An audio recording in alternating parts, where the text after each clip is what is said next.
Well, you got some tables set up back there, huh? Okay, well, good morning. Today is the 18th day of June. The time is 9 o'clock. The board is in session. Commissioner Daly and myself are present. Commissioner Davidson is currently absent. The purpose of the meeting is budget deliberations. We've been working on this budget for a number of months, and I think now we're going to bring it to a conclusion. May not get it all done today, but we're going to get a big chunk of it today. Would you agree, Mr. Clerk? I would agree with you. Okay. Do we have any changes to the agenda? No, sir. Okay, no changes to the agenda. We'll proceed then. Mr. Clerk. Thank you, Mr. Chair. Board, I'm wearing my American flag socks today, so if anyone gets down, just look at my socks. That'll get you going again. Did you bring your hard hat? I do have my hard hat stress ball here, so we should be good. This board is familiar with the process that we'll be going through. We're looking for decisions on many of these things that are in this budget tool for us today. What I have done is I have set some parameters in here. Nothing is set in stone until the commissioners say it is set in stone. But we have a logical process that we'd like to go through. The one change to this year is that per the board's request, any of the mid-year PAs for the rest of this fiscal year were included in this budget deliberation. So I thought we'd start with those. There's 7 of them. And we'll go through and we'll see what the board's druthers are on those. All of these have been briefed already because they are also included in the FY26 budget. So there are a couple scenarios that could happen here. The board could say no to them in the mid-year, and then you would have to address them in the next fiscal year. If you say yes to them now, the assumption is they would be given the yes in the next fiscal year as well because you're approving the move now. It's just happening sooner rather than the fiscal year. So we can go into those, and then we can work down logically through the rest of the budget tool. If at any time you have questions or concerns about anything, please bring it up. No rush today. As you can see here, what I have programmed in is 2.9% increase in base property taxes. That is less than 3%. It is yes to new construction roll. Currently, the coroner's proposal for additional revenue is programmed as a yes. If the board would decide not to approve those fees for cremation, we would take that out. And then again, we would be $168,000 in the hole for revenue if we were to do that. There's also some possible decision points on adjustments in developmental services revenue as well as possibly the sheriff, and we can have those discussions today. Per the initial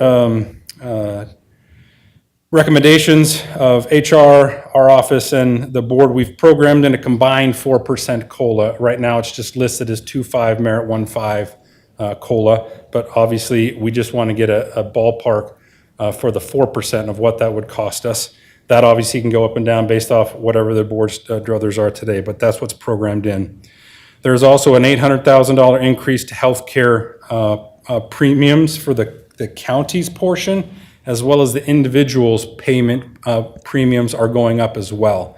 And you can see that on the right side here, impact to employees per year. This is what a 4% COLA with the changes in health insurance and a change in the PERSI because of the increase to their pay would have on their overall take-home pay. So as you can see here, an employee that's making $18 an hour would take home roughly a little over 50 cents more an hour in a pay raise with the 4%, and the hits to the healthcare insurance premiums that would go up as well as the PERSI deductions. Now the PERSI is not increasing per se, that's just the amount of PERSI that would be taken out of their increased pay that they're getting. So there was no changes to PERSI on that front. Hey, Mr. Clerk, I do have a question. You're suggesting that the increase to the county for the health insurance is $806,569. How does that reflect into what's the total change in the employee portion? The total cost for employees that their input? Not just the 240, but like the total. If we Everybody inputting into there? If we could compare this is how much the county is paying, how much total is the employees paying? Right. We can get that. I don't have it All right. right now, but we can get that for sure. I think that's a good number to have, just so Yeah. you can sort of see apples to apples there. Okay. And then right now, based off the assumption of yes to all CIP EOEs, there would need to be $13.2 million in the current year's master's facility plan, 21 million, that would need to roll over into next year. Now, obviously, that number will go down as the board decides whether or not they're going to do the current requests. So that's what's in there. With that said, there is $692,000 short on ongoing revenue. The other assumptions in here is all of the in-budget supplementals, whether that's special salary adjustments or new positions that a department covered, are assumed yes in this calculation. Also is all of the supplementals, both special salary adjustments and new positions that are not funded, are assumed no. So if you were to say yes to some of those unfunded supplementals, this red number, $692,000, would grow bigger red. The only way to get this back into the green is to say no to some ongoing supplementals that are requested, because the assumption is if they're capital operating, they are assumed yes in here, so you could say no to some of those, or you would have to say no to some of the in-budget supplementals or adjustments to the personnel plan. Does that make sense? Okay. Okay.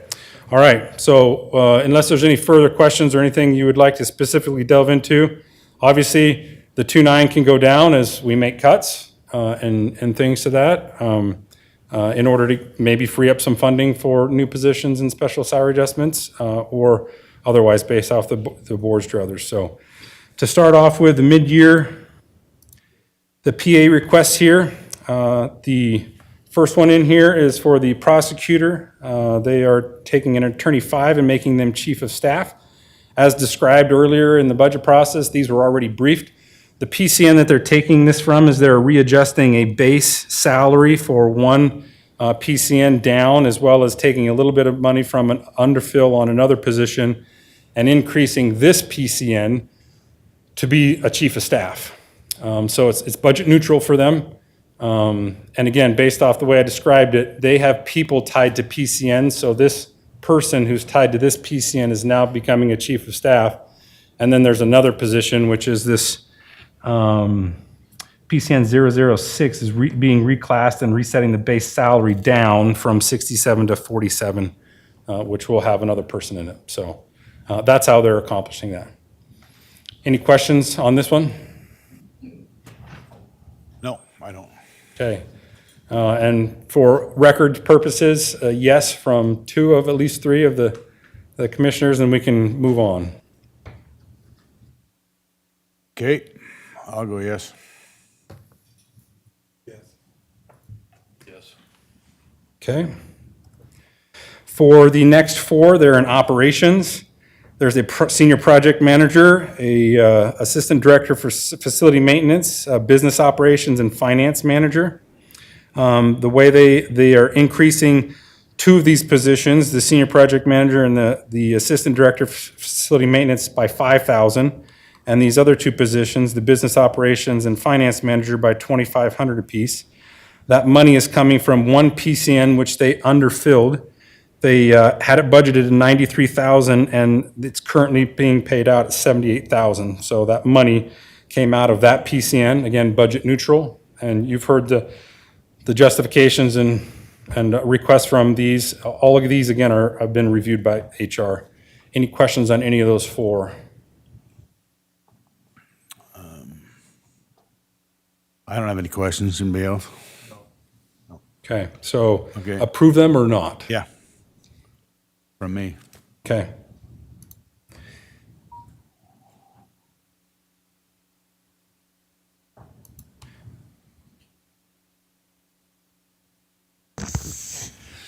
Now, Grant, again, Trent, as you do this, what is, if anything, is that doing to that?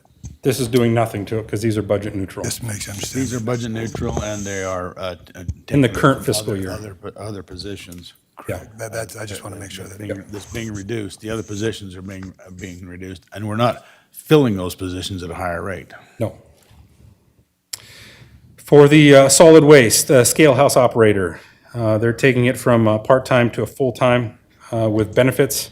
That increases $16,000. They are accomplishing that by adjustments from a PCN 006. Any questions on this one, or a yes or no?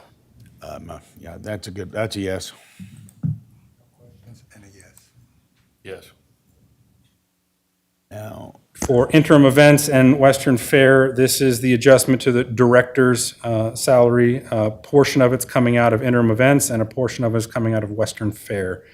They are funding it through PCN 0023 out of the interim events, and 020 out of Western Idaho Fair. that's a yes. Yes. Yes.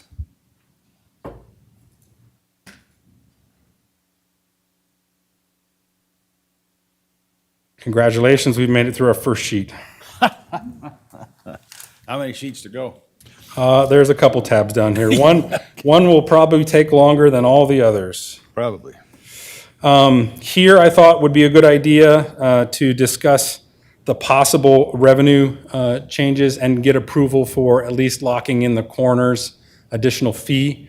Is there an agreement amongst the board to allow that fee? And if so, we'll use this as the official record to say yes. Well, inasmuch as we asked them to do it, I think we can safely say we'll support it. Great. Yes. Okay. Yes.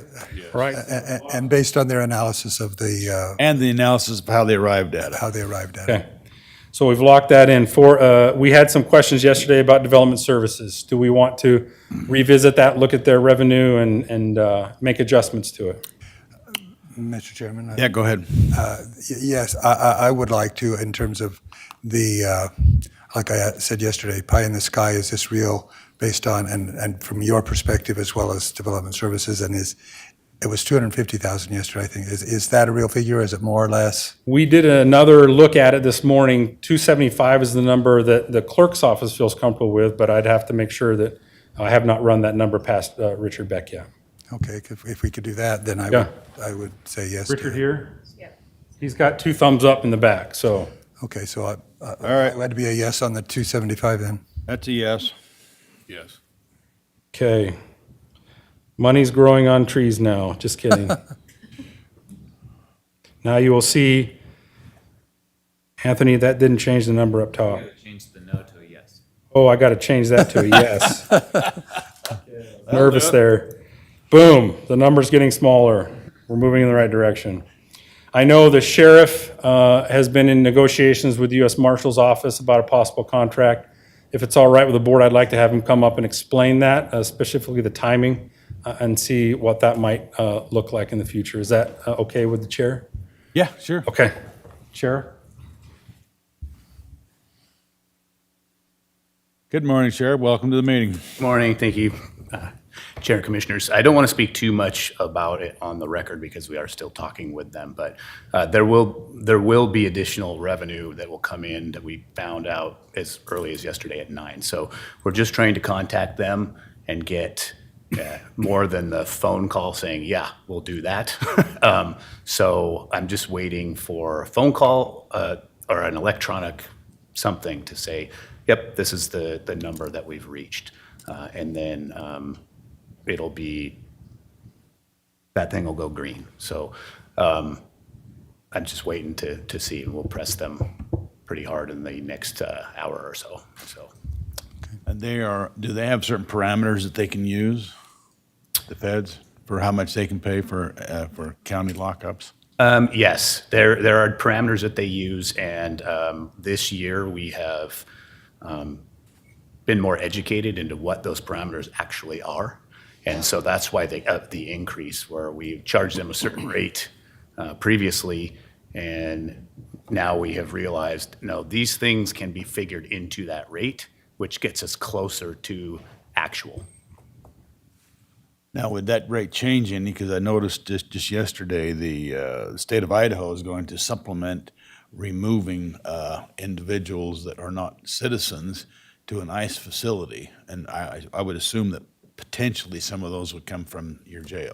That's correct. That shouldn't change any of that as far as bed space, because those people that they will be removing have always had 2 days to be taken out of the facility. That the cooperation with Idaho State Police there just allows ICE to transport them quicker, but it's always been a 2-day span. It's a 48 hours. So that wouldn't have any impact on your revenue, in other words. That was my main question. Wouldn't No, have it any impact shouldn't. on If it revenue. did, it will be Small. really small, yeah.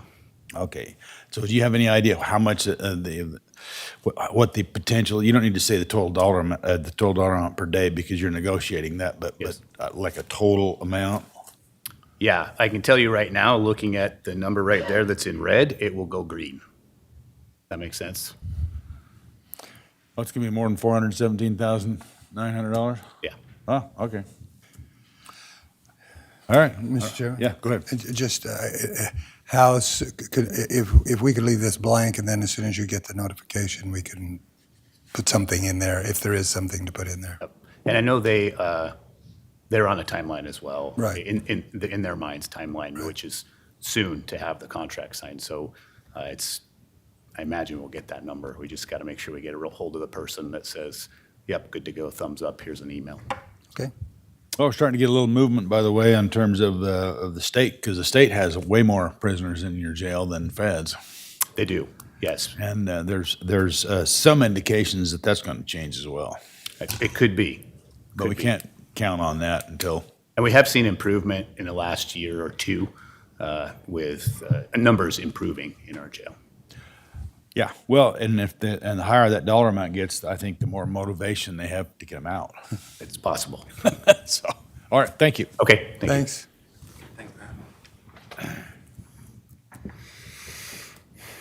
All right, here, we could go one of two ways. We could tackle CIPs and EOEs first, or we could jump into the personnel. What would be the druthers of the board?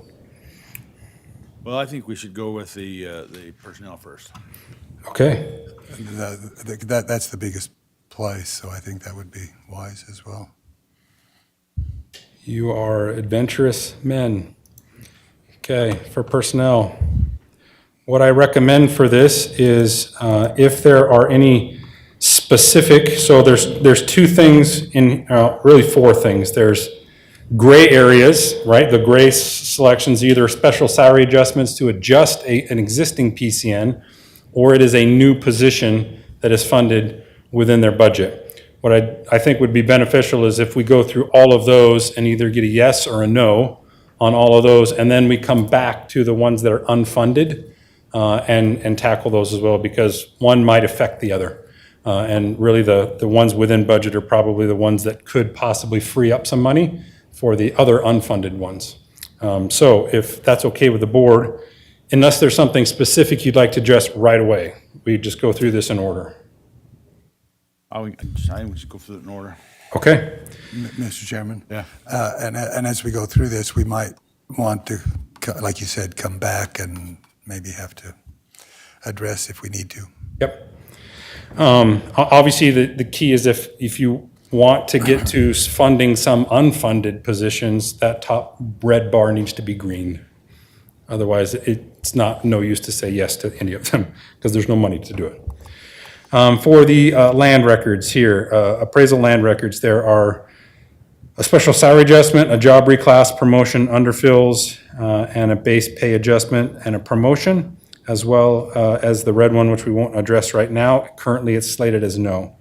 Are there any questions or concerns about any of these that you would like to have more information on, questions on, or are you ready to say yes or no to these adjustments? Well, I think as we go through these, you should remind us as we go through these that each one of them has or has not been through our HR and they are at the appropriate market level.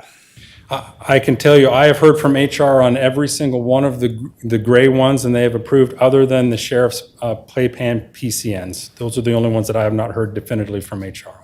Okay, so we're saying that the appraiser 1 and appraiser 2 is 12 and 11% below market? Those are underfills and base pay adjustments. So those weren't market rate adjustments. Those were for another reason, i.e. They went from, I'm probably going to speak and say something incorrectly, so you might want to get someone from the assessor's office up here to address them, if there is someone. Yes. Yes, Brad. Or HR. Well, and I'm particularly interested in those because whatever pay raise we ultimately settle for the rest of the county, that will be on top of what they're currently added right here, and so that makes a difference. Yep. Brad, you want to address those?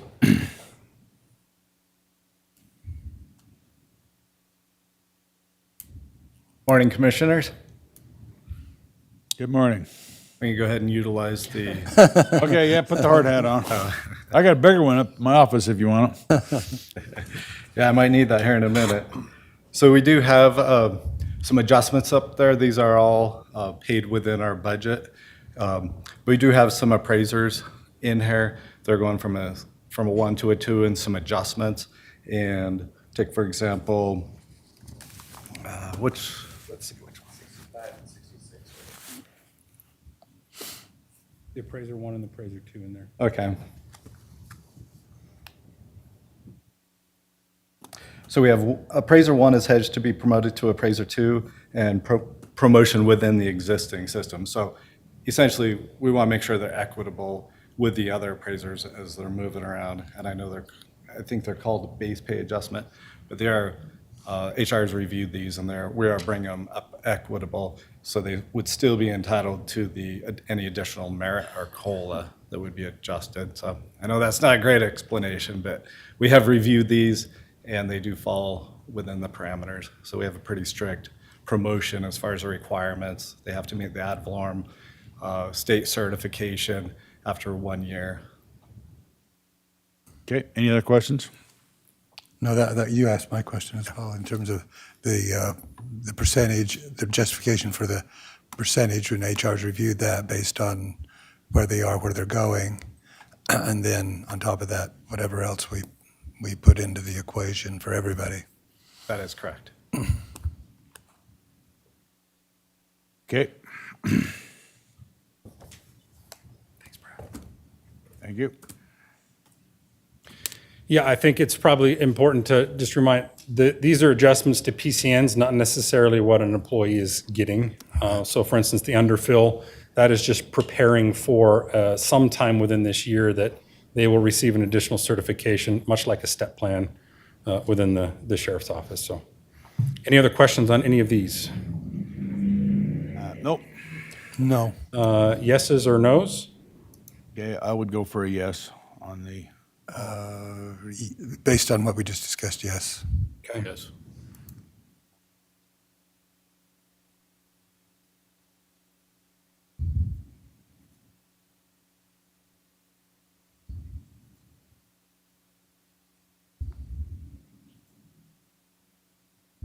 We will not address the unfilled position, or the supplemental right now. We'll get into the clerk's office. We have special salary adjustments for clerk, chief deputy, admin specialist, assistant chief deputy, human resource generalist, public information officer. For those, any questions on those? There's some additional, the new position and market adjustments we can just address here in a second. But any questions on any of those? Mr. Chairman? go ahead. Not to reinvent the wheel here, but the discussion we just had is appropriate for these as well, correct? For sure, yeah. For instance, the 10% administrative specialist one, that is just a change in job description. There's some increased duties that are being piled on top of that. So it's not a market rate adjustment, it's an adjustment based off the duties that they're doing. The others vary based off complexity of job, increased scope of responsibilities, and the such. So they're not market rate adjustments necessarily, they're just changes to responsibilities. And again, those have been reviewed by HR. Now, the clerk administrator, public information officer, is that, you're adding to the duties of this individual, or it's not a new position? I'm wondering how many public information officers we need in the whole county. I don't know how many we need in the whole county. I can tell you that I definitely need one specifically for elections. That seems to be one that really hits us hard, but also with the courts and other things that happen in the clerk's office. With this one, it's the quantity of work that we're asking this particular person to do, not necessarily a change in the scope with social media and some other things for our office. So you're asking this person, you're increasing the responsibility on this. That's correct. Okay. Any other questions? No.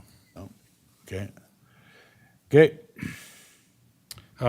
Yeses, nos on these? So which ones are, all the? The special all the salary all the adjustments. 101s, right? Yes. Okay. Yeah. Yes. Yeah. Yes.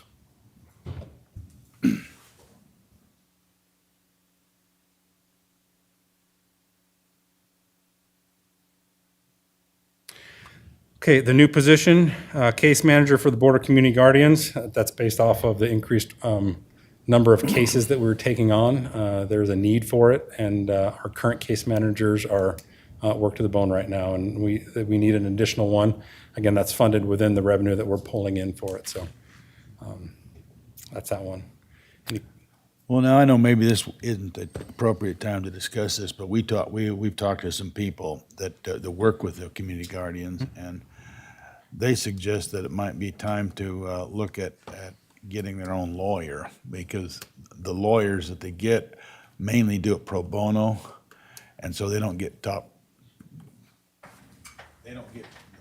they're not top of the list when they get ready to do things. Right. And I don't know if we need, this is not the appropriate time to be talking about that, but at some point in time, it ought to be brought up. You'd like to fund a lawyer for this, I'm sure They would accept it. they would accept it, but we're not asking for that right now. I That get, may be- well, I get that, but it's something that we ought to look at some point in time. Absolutely. Future discussion for sure. We know we've had that discussion already. Where does their revenue come from? Right now, they're being funded through the increase to collections that we're bringing in from the indigent services loans that we've given out over the last several decades. Okay? Yes or no on this one? Or additional questions? No, that's fine. Yeah. Yes. For market rate adjustments, there are some here in the auditor's office as well as the recorder's office. This special salary adjustment for the controller, that is again based off the complexity of what we're doing with the new system and some other additional responsibilities as well as comparative analysis. There is a portion of this raise that is a market rate adjustment, but it's only a portion of it. There's additional funds in here based off the scope of work that we've added in. Other than that, the market rate adjustments are all ones we requested for review through HR, and those were all approved. Any questions on any of those?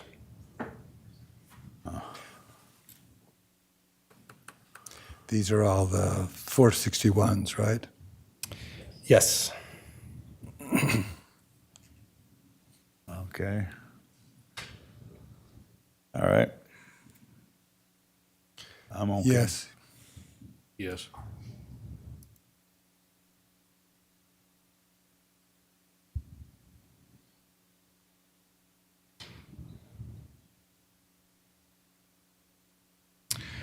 For the market rate, there's one more there, sorry. For the recorder's office, again, market rate adjustments for all of those positions in 462, with the exception of the director of recording. Again, increase to hers because of the new software that we brought on and additional duties for her as a supervisor there or director of recording. But the rest are market rate adjustments for our clerks at the front counter.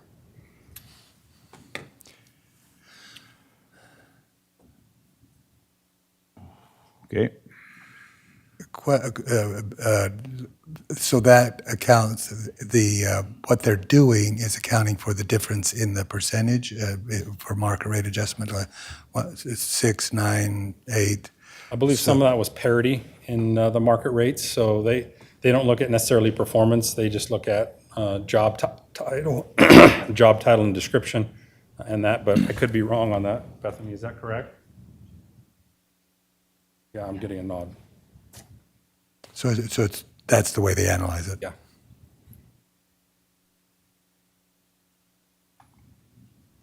For those, so you're talking about all the 462s then? All correct? 462. So I would say yes to those two then. Yeah. Yes.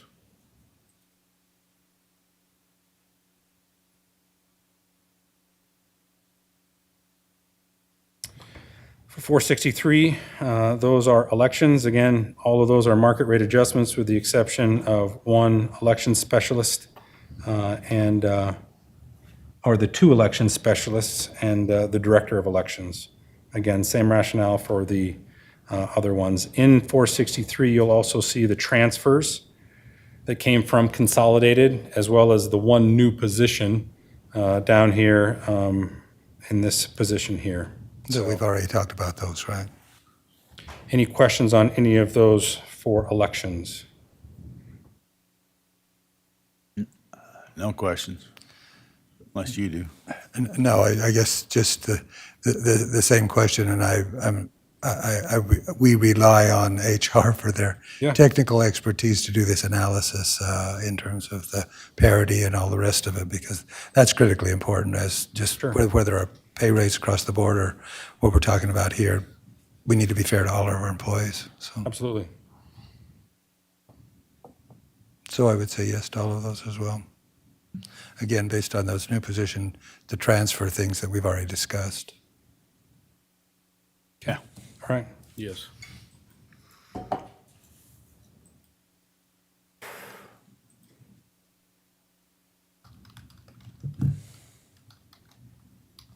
So, again, just explain, those are new positions only in the context of the transfer, correct? That is correct. They're not new positions in terms of you're hiring new people? Nope.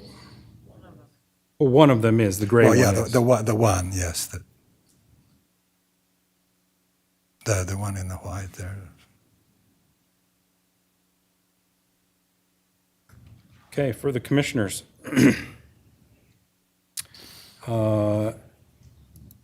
Commissioners clerk here, two positions, special salary adjustments, 5 and 4%, all within budget. Any questions or clarifying comments on any of these? No questions.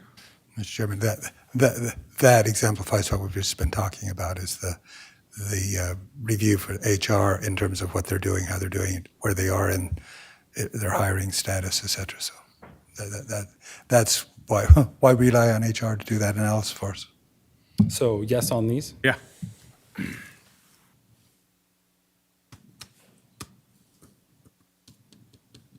For the coroner, we have special salary adjustments, 4 new positions. Special salary adjustments as briefed previously for the receptionist, forensic administration, MDI or MD investigators, forensic administration transportation specialist, all of those ranging from 3%, and there's one negative adjustment in here to probably make room for some of these within budget. Any questions or clarifying remarks from HR or Coroner Riffle? No. Well, no. On the new positions in particular, I know those are within budget. Are those ones that you have any additional questions on? Go ahead. Chairman, so these are within budget. Now, the new position that he was talking, unfunded, because this relates to the $40, correct, as well? That's correct. So the receptionist down there is the one, I believe, correct, Rich? That's going to be the main one dealing with the cremations? What was the question again? The receptionist position in here, yes. And then a portion of that increase in revenue will also pay for another one of these positions. I'm not sure which one, but he also had within his budget the 2 MD investigators and the training and exercise coordinator. What's not in his budget is the red one, which is the forensic autopsy technician. So that one is, he's asking for additional funds for, but we won't address that now. But the other ones, are there any that you have concerns on? Yeah, I just wanted make sure I understood that. Yep. Okay, thank you. Okay, I'm yes. Yes, on all the 111s. Yes. That's interesting. I worked with the F-111s. I fought against the F-111s.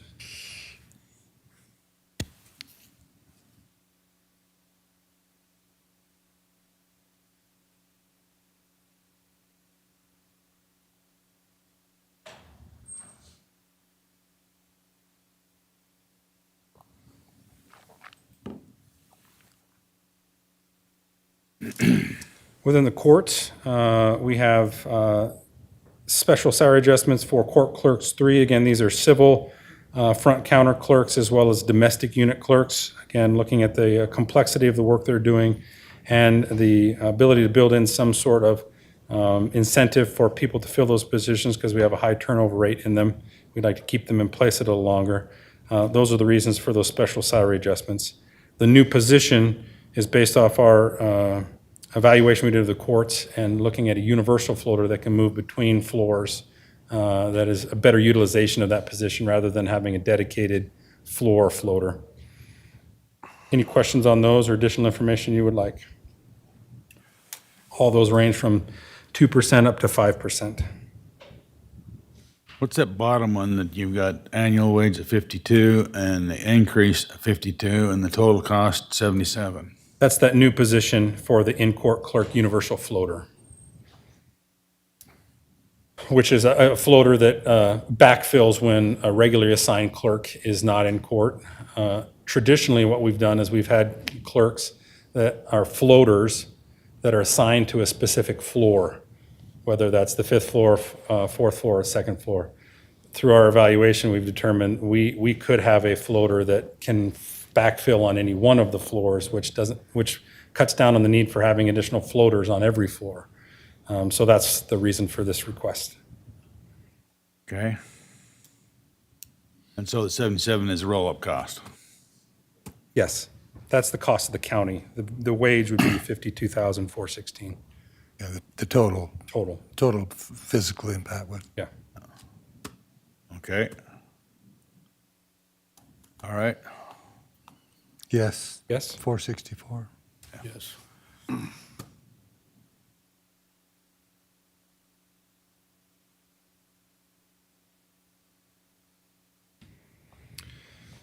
Development services, a market rate adjustment, special salary, a couple of them in there, a job reclassification.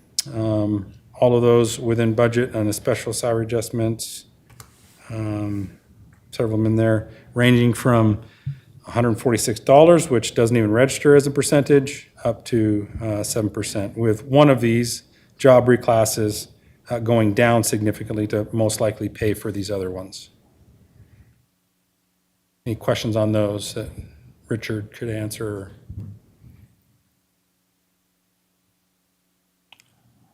Nope, no questions. I got it. So we were talking about the using money to do for the water person. Where's that in this?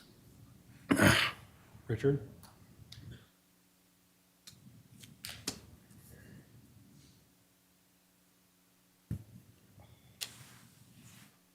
Morning, Mr.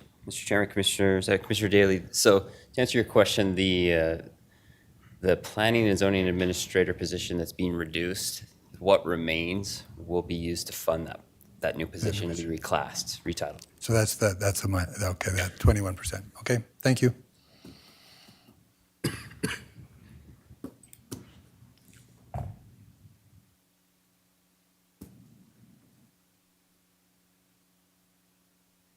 So yes to Yeah.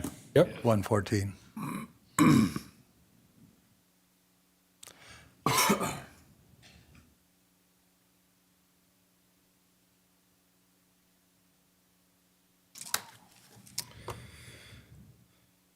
Next up here, human resources.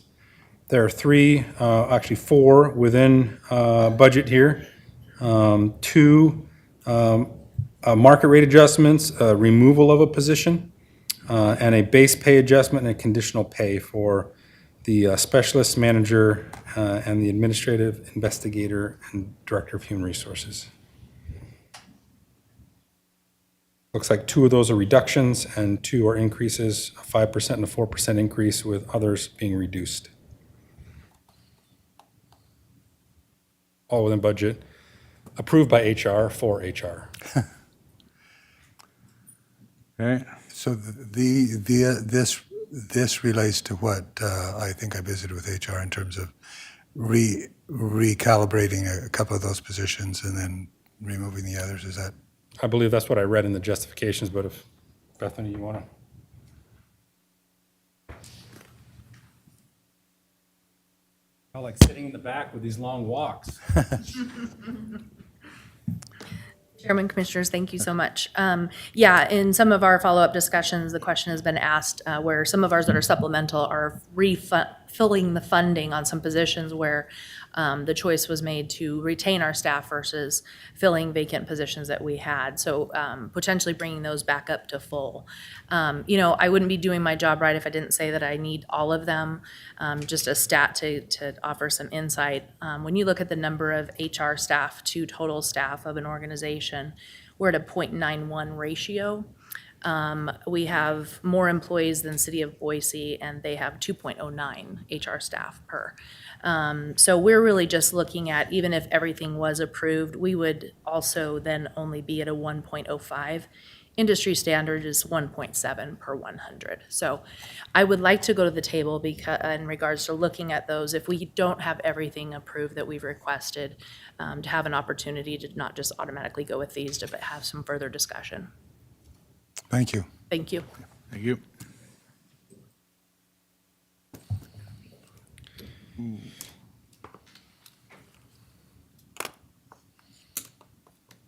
We'll obviously come back and address the ones that are in red, but the 4 in the gray. Right. Okay, I was just going to reiterate that as well. Yeah. These red ones we're going to, Yes, we will come back to the red ones. Right. yeah, yes to gray, and we'll revisit the red.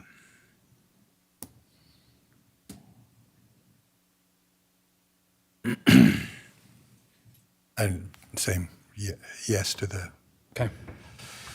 Moving on to IT. There are base pay adjustments, special salary, 4 promotions within IT, ranging from 4 to 10%. The promotions are the big ones, 10%. I don't know why there's yeses in 2 of these right now, but that's not intended. Anything. Three should be a no. They wanted to pull that one, sorry. Oh, okay, 23 is a no per IT. Almost out of range. On those others, any additional questions or clarification that you would like? Was that 23 or 24? It was a no. 23, that's the correct one? I get that? Okay.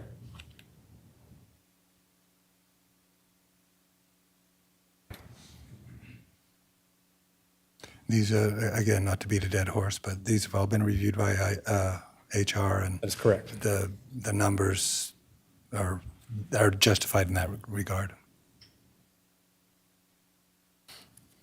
So yes to Yeah. those. Yes.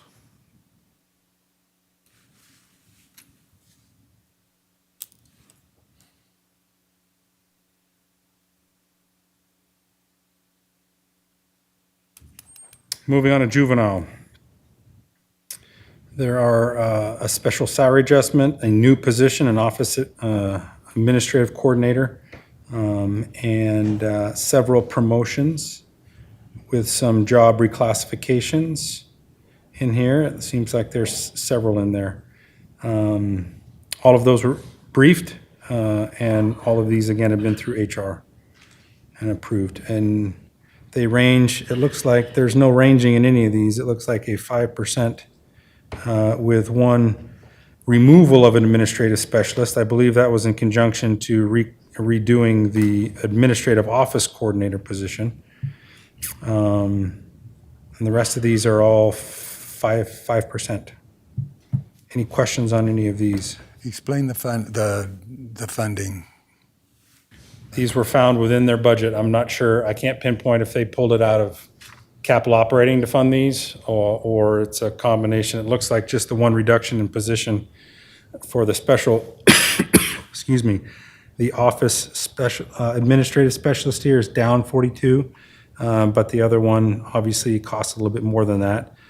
So there was some savings out of capital operating that they got, or an increase in revenue, which I don't think they programmed an increase in revenue, so it must have been capital operating that they moved over. Thank you. Cody wants to address that if he's here.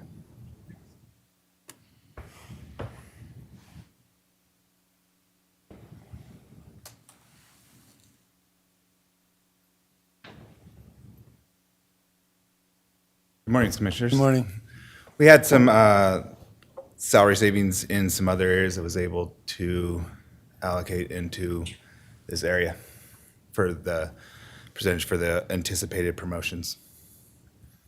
Thank you for doing that analysis. You're welcome.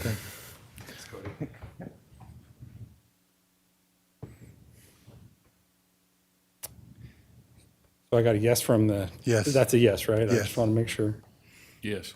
Okay.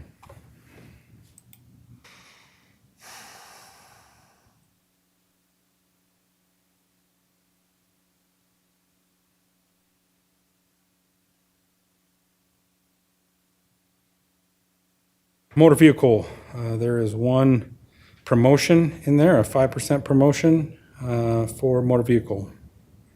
Clerk one. Questions or additional information requested on that? I don't have any questions. Just a question regarding the general, when I asked the question yesterday, or sometime in the process, about the income in the assessor's office for vehicles, et cetera, where would that come in terms of the personnel?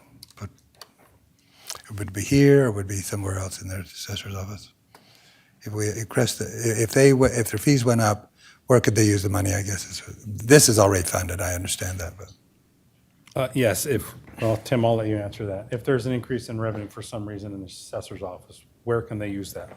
They could use that anywhere from funding their new position that they've requested. Also being DMB, even though it's in the general fund, it's still self-supported by revenues. So they also need to fund their the potential 4% merit COLA as well. It could be used for that. For any of those things? Yes. Okay, thank you. Yes. Yes. That's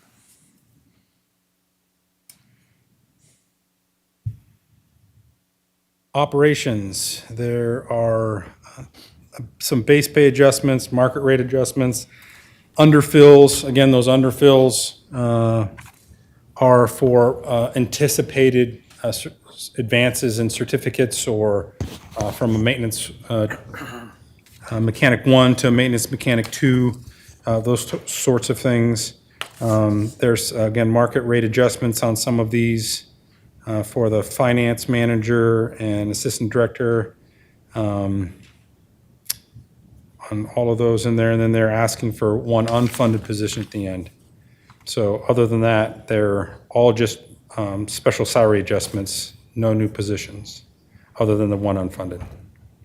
Any questions on any of these? They, again, range from 2 up to 12, 13, 14% on some of these underfills, but again, that's not a pay raise, that's the budget for that line item, anticipating an increase to them later on.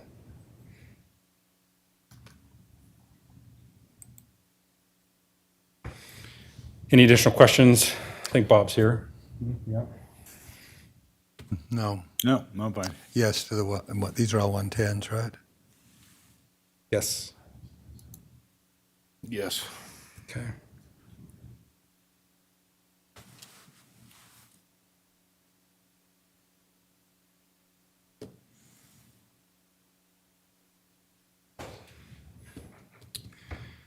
Parks Administration, there's one job reclass, a special salary, a market rate, a couple of those. They are asking for a market rate adjustment for the director. That is unfunded currently. Those others are within budget, ranging from 5% to 9% for the trail maintenance crew leader.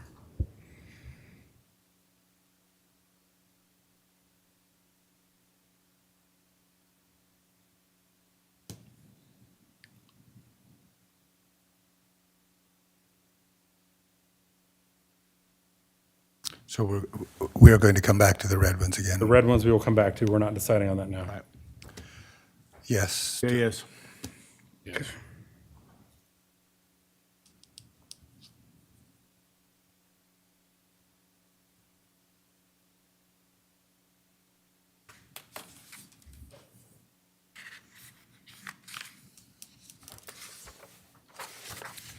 For the prosecutor, some job reclasses, part-time to full-time, base pay adjustments. You'll notice, again, many of these are minuses, again, based off the way she handles her PCNs.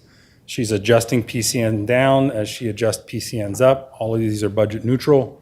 They have been through HR. Any questions on any of these specifically? So Mr. Chairman?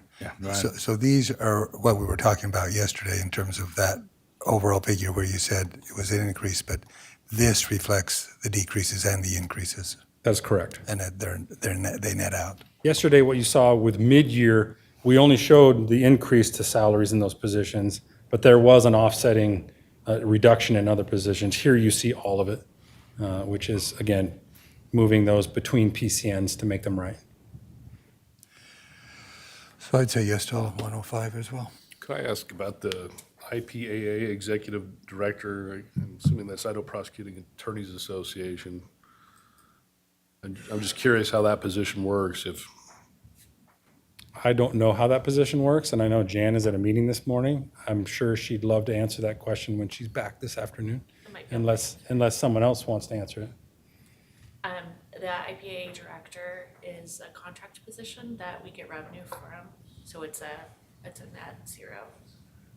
So whatever their pay is Contract. prepaid, yeah. all right, thank you.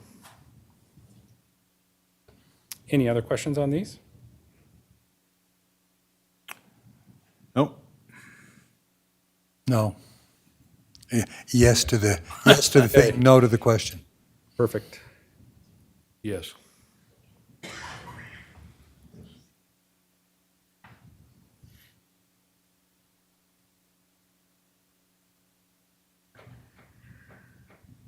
On to the TCA, there are some base pay adjustments. She does have some reductions in here to probably offset some of the costs of these. There are also some underfills, anticipating some certifications coming in the future for the law clerks as well as the drug and alcohol counselors. A couple of special salary adjustments for some of the positions.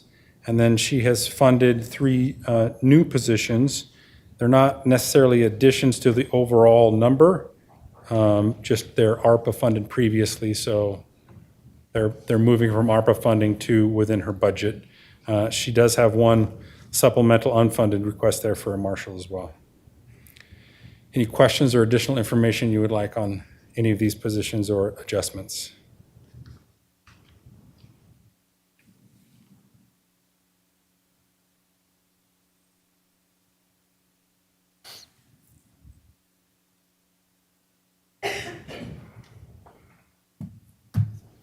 Any questions? No, I don't have any questions. Okay. So yes to all of the 143. Yes.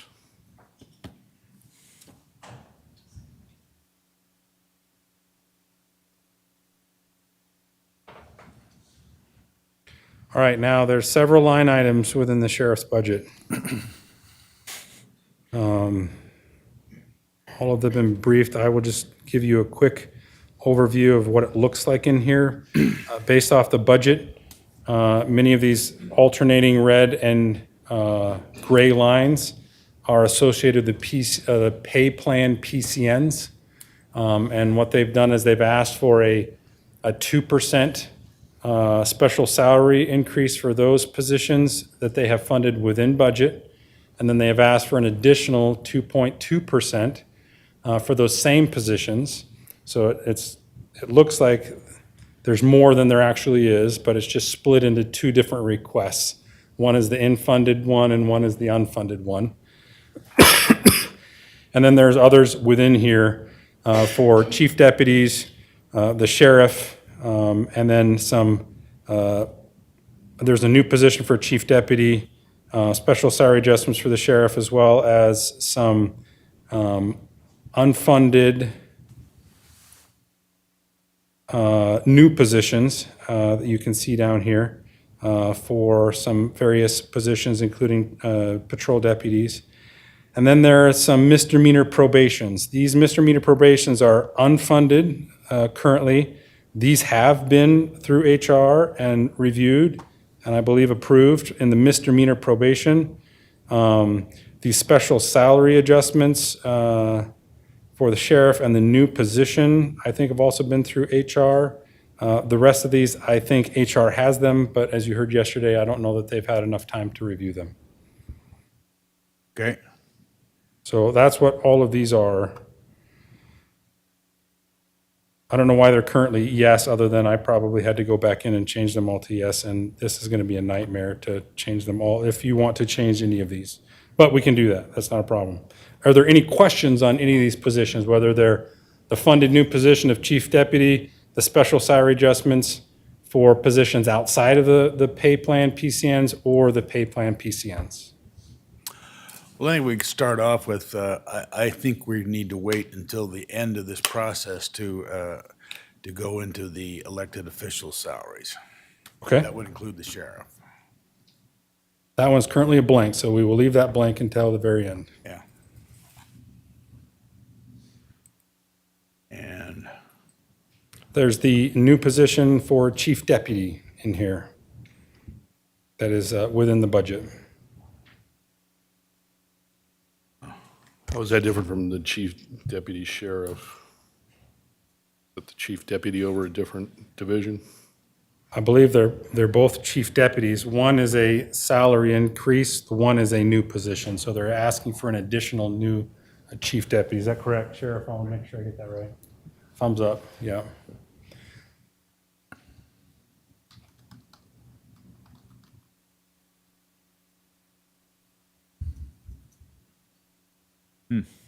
So clarification, which ones have been reviewed by HR and which ones haven't? The new position, chief deputy, has been submitted through HR and they've reviewed that. The sheriff's one here. The captains originally went through that, but now they've broken them out into the pay plan PCNs here. So those, I believe, have been, the police captains on here at least have been through HR. I don't believe the rest of the PCNs have it. Am I saying that correctly? Bethany will give you the correct stuff. Chairman, Commissioners, in regards to our process this year, we did receive 3 new positions in the proposed changes from the Sheriff's Office on the personnel changes deadline. In our follow-up, we discovered that lump sum is where those misdemeanor probation were, and the captains and those types of things were in the lump sum. So through a process, we've continued some discussions in regards to their pay plan. Analysis, in terms of the ranking positions, that really is based on what the Sheriff's Office has presented, is based on the trickle-up effect if this pay plan will go through or not. So we do not have market data from the Sheriff's Office on those similar positions at other agencies. We do have the actual pay structures, the pay plans, but there isn't actual data. I think just want to make sure that that's very clear. The misdemeanor probation was conducted by our office, so that one is through and done there. All the rest are all together within the pay plan discussions. that hasn't been reviewed. We have reviewed, I think it's certainly an opportunity for some discussion, and I know that the sheriff, pay plans are so critical to their industry and where they're at, and our office at any time will try and do whatever we can to help. Based on the information that we have at hand, I can't advise that an increase on a market basis is needed. Now, philosophically, if Sheriff wants to share more information with all of you, but just based on the datas from pay plans, we've inquired of their office if, in regards to actual pay, that would help in our analysis. But certainly understand and appreciate it comes down to the pay plans as they're listed on different pages. But we are appearing to be very competitive, and some of the other data that would lead us to provide something further, we simply just don't have at this point. Have you seen the recent reports on what Boise PD is doing? With Sure their did, yes. And they're giving them a 3% total. It's still under the union negotiations, but it was indicated as of the meeting yesterday of 3% per year over the next few years. At the point that we had the Tableau data from the sheriff's office, we preloaded a 4% for some of our analysis, but can, certainly look at it with the 3, but we are in a competitive position currently, with the markets reviewed as well. Okay. Happy to discuss further as needed. Any questions? Why does that chief deputy position say 227,000 for the cost increase? Shouldn't it be 173,000? That's roll-up cost. 227 is the county cost. The 173 is the base pay. That would be, That's roll-up cost, includes social security, includes Percy, includes yes, health insurance. all the other things.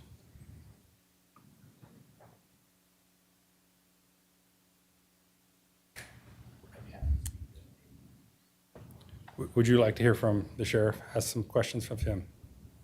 Sure. Come on up.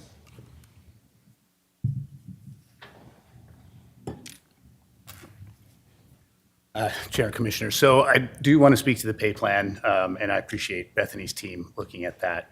And I understand what she's saying. If you look hourly wage side by side, we do look market. But there are, and you talk about the 3% from Boise PD and those types of things, but there are other ways that they earn money that keep us lower in that market.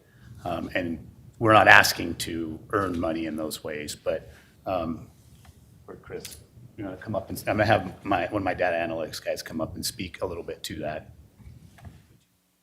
And I want you to know too, we've been working on this pay plan study since November. So we didn't just take some things off the internet and look at them side by side. My team has been looking at it since the end of the last budget season.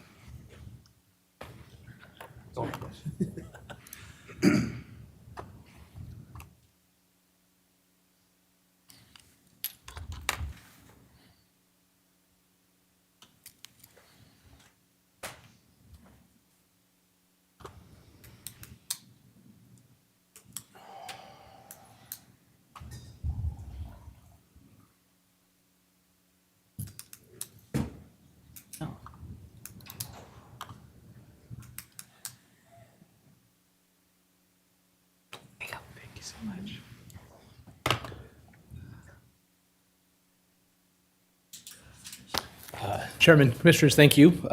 So like the sheriff said, I headed up our team in our office with, which included our data analytics team, our HR team, and our finance team to do this analysis. What you have up here is essentially the conclusion of our findings when you look at rank in terms of how we compare to the 23 comparable agencies that we pulled for this study. The top chart shows you where we rank currently with our current structure, and the bottom chart, which says revised, shows you where we end up with the total, the 4.2, which would be the 2% funded and the 2% we have as a supplemental. You can see it doesn't change the ranking much at all. In our starting pay, with what we're asking for, we're not actually asking to move the starting pay at all. We, through our analysis, have found that we don't have a recruitment problem. We don't have a problem getting people in the door. What we see on the horizon and want to prevent is people leaving once we've invested hundreds of thousands of dollars in their training, time, and supervision to develop them into the deputies that we want them to be. If you look, you can see from the average 5-year, we go from 4th to 3rd. Our 10-year, we go from 6th to 4th, but our 15-year and our lateral actually stay the same. And so when you look at if we are essentially found to be at market now, you can see that the adjustments that we're making don't move us all that much, which would then keep us in that same market. But to expand on what the sheriff talked about with the incentive pay or the other special salaries that exist, we are one of the few law enforcement agencies that we reviewed that don't offer special salary incentives or bonuses to do additional things as a patrol deputy. We are a base pay and a pay plan contingent operation. There's not carrots and 5% here, 10% there. It's not what we do. I'll give you an example of what we're up against. When you look at comparing our base pay, having to know that these other salaries, these other monetary incentives exist in almost every single agency that we compared to, and we don't have any of those. We talked about Boise PD as an example, and so we'll give you some examples from what they do. Currently, working a swing shift gets you a 3% bump. If you work night shift, you get a 5% bump. If you're a FTO, which is a field training officer, you get 5% on top of that. And if you're an FTO and you're currently with a trainee, you get an additional 5% on top of that. So if you use that pay structure and you take a training officer with a trainee who's working a night shift, that base pay is 15% higher than what is actually shown on the chart.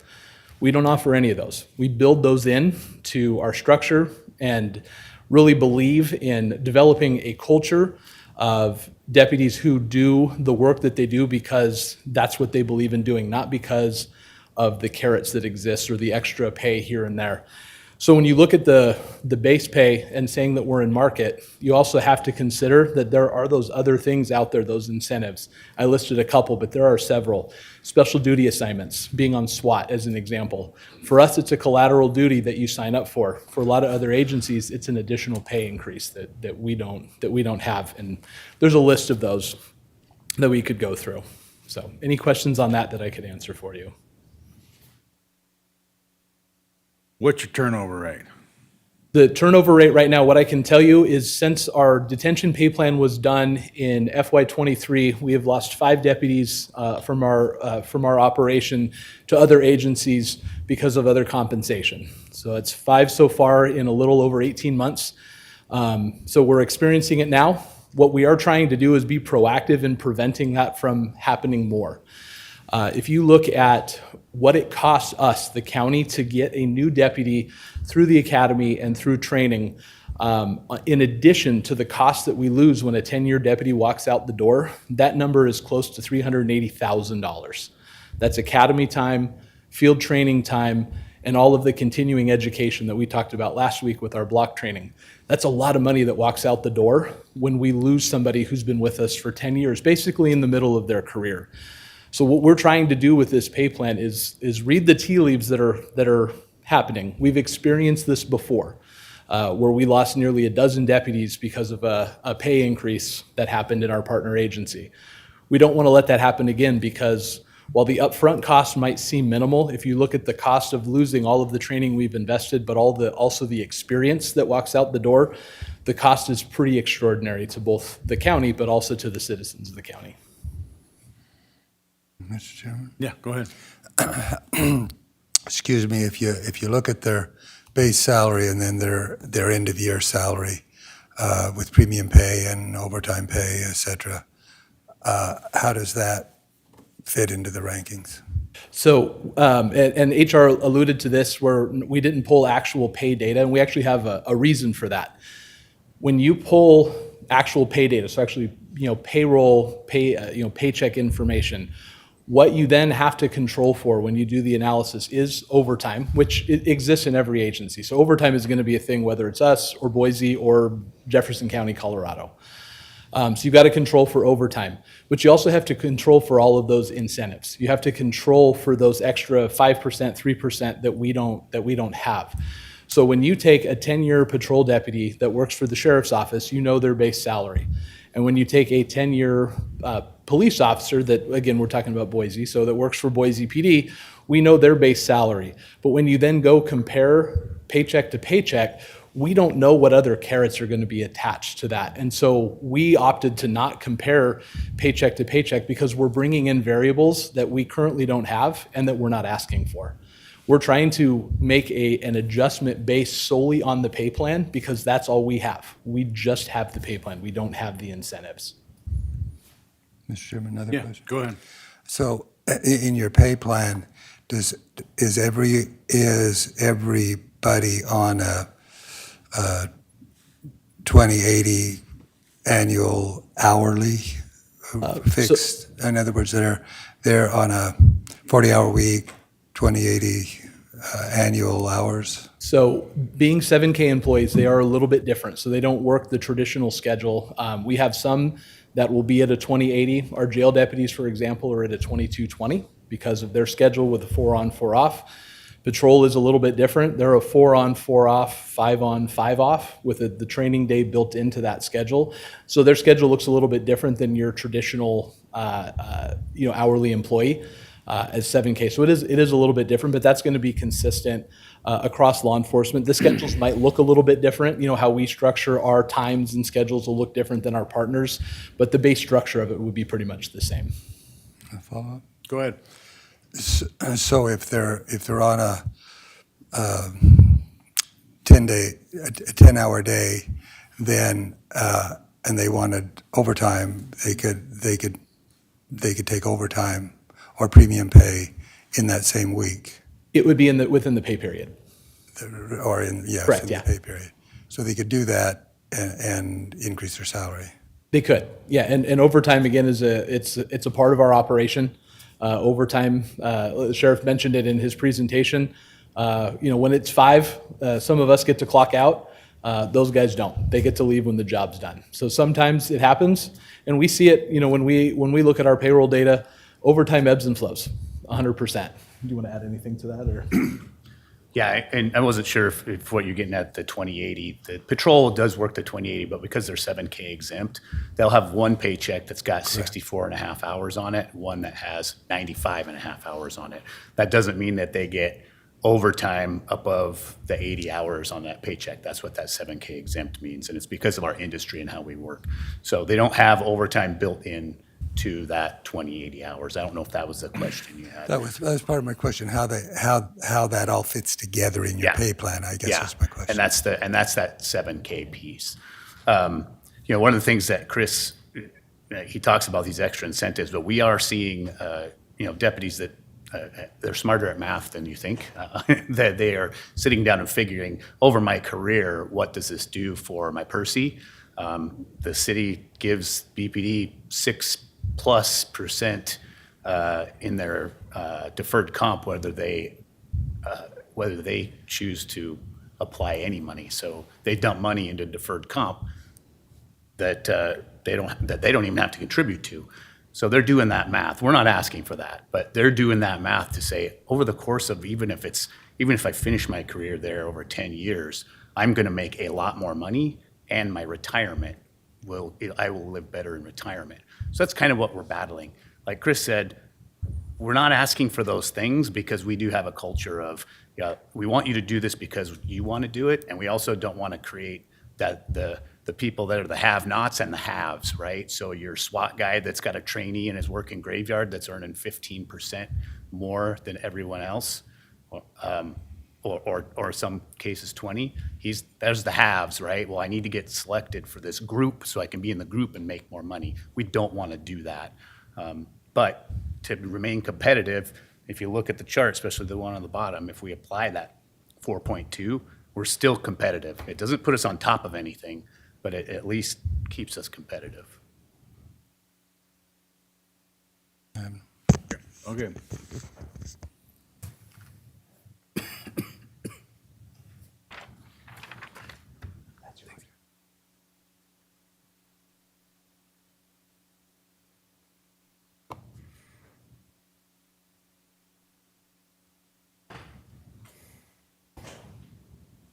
Okay, I have a question on turnover, if I could ask the HR some question on turnover. Yeah. Countywide, what is our average turnover rate? And that's one note I didn't bring with me, but I believe it was 16.3 overall. And then, one thing I would say for a sheriff's office that they do face, and Sheriff Clifford talked to this, is that while their turnover may be lower, there is a significant amount of, I use the phrase consternation, challenges that they certainly have in law enforcement world, that's for sure. I didn't get that. What? A consternation. I mean, that it is an industry wherein, because of pay plans and the competitive nature, we can't measure the consternation. I mean, when we look at a turnover, 16.3 is the average for the county. The turnover for ACSO was 8.3%. And that weighs into the 16.3 overall county. Correct. Correct. So that would Yes. tend to bring the county turnover down. Correct. And it's down to, we can dissect this every single way, just as clear on some of that data analysis. One clarification point for everyone involved, there was a reference to payroll information. You all board, we bring you our market data on a regular. What I'm referring to and asking for actuals from other agencies is we ask for hourly and salaried ranges. Then we can also take that data. In the actual reality, if you have your market data, that may help. It may end up having, it's like back to a watch what you ask for in sometimes. The data itself just helps to kind of validate a general spread. It may be that those concerns, they are there with the specialty pays and that kind of thing, but validating the amount of that's there and is it enough is another good question as well, as we're looking at these two. So I just wanted to clarify, I was not speaking to payroll as in paychecks that include the OT, but the flat rates, just as we do in all of our other market analysis that we do on your behalf. Well, I'm not an HR specialist by any stretch of the imagination, but it's always been my view that the higher the turnover is a function of pay, amongst other items as well. It is, yeah, and we have a full turnover report that's available on the Ada County webpage. My office produces those for countywide data, and it is out there, as well as each department and office is provided with one specific for their office, and given the opportunity to meet with my staff to discuss it further and dissect it further to learn from those. In fact, I remember several years ago, we had a 20+% turnover Correct. in the county. Yeah. 22, 23, something like that. And we adjusted the pay and did some things, and now we're down to like so there is a linkage between your full employment and your turnover rate. And one other note is that 16.3 does include our loss of the public defender's office to the state. Our overall turnover was lower if you remove that loss of those positions as well, which is very notable because it has been escalating over the last couple of years, and a lot of the decisions you've made are helping for sure, as well as departments and offices just doing such a great job in their culture development. All right. Thank Go you. ahead. Did you have anything? But this is for Trent, actually. So what they're asking then is they would within budget have the 2%. They're asking us to put the 2.2 in. Is that what I'm looking at here in terms of this? The way this is structured right now, they have a 2% pay raise for those PCN within their pay plan, already within their budget. That's the gray. They're asking for an additional 2.2% that is unfunded, that currently is no, so there's no funding available for it. And that's 102. What's the 104? This is through. I mean, this would be 204, throughout the whole sheriff's. There's 102, 204. So it's all of the It's all of the patrol plan. all the categories. Okay, so in their original in our budget book, it had the staff as increasing by 1.2 million. How does that relate to what we're talking about here?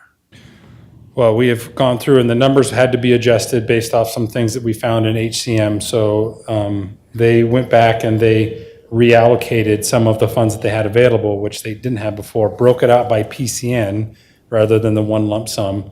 And this is what they have submitted, is the split between unfunded and funded for those specific PCN pay plans. And again, I guess Bethany's not here, but the normal HR analysis wasn't done on any of this? He likes walking. I'm working that fitness. Sorry, I should have asked you when Yeah, you were up yeah, here. Chairman, Commissioners, in the tradition of how we conduct our market analysis and get that actual data, that was not done. We did receive the information from the sheriff's office and asked some follow-up questions and inquired about PRRs, that kind of thing, but we don't have the data to do the analysis in that same manner.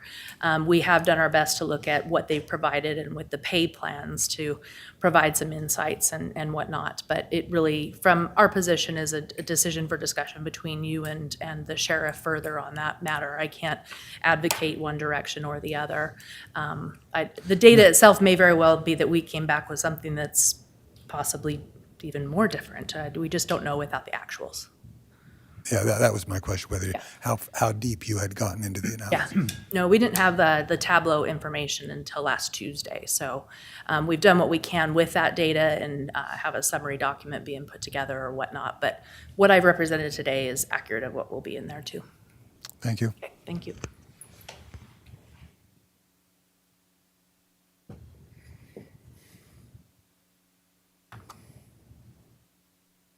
Any other additional questions?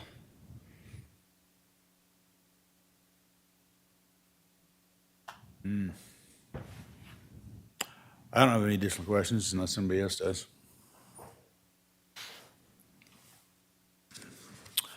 It would seem that if we would keep with what we're doing, we would agree to all the gray and wait till later for the red.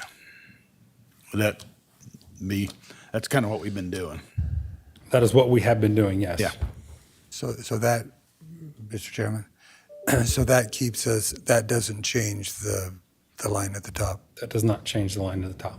So in that regard, again, my question in terms of the 1.2, where does the 2% come from, I guess is what I'm asking.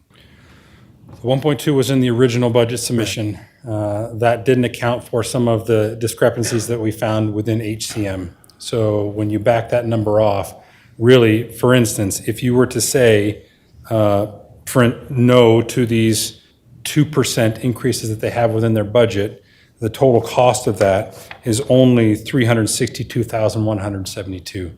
They also took out some city contract things that they are going to address later, and they moved some things to supplemental. So the overall cost of the gray in here for the pay plan is $62,172. So it's not the 1.2. Okay, that was, thank you, that was my Yeah. real question. All right. Well, So I would agree with you based on what we've been doing, exception of the elected officials. yeah, 'cause- We'll deal with those later.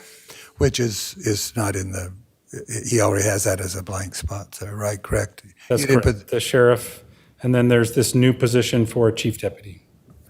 Right, so we'll leave that out as well. Do you want to leave that out right now, or do you want to decide on that now? No, we'll put a no on that one for right now, but then we'll come back and revisit it later. Do it with, This is within this is a gray one, a new position within their budget, so is that a no or a yes? Well, I think we should come back on that. come back on it. Okay. A no for right now, but not a no, but come back on it, I guess, No, maybe however no. you want to put it there. Okay, all right, just leave it blank then. Okay.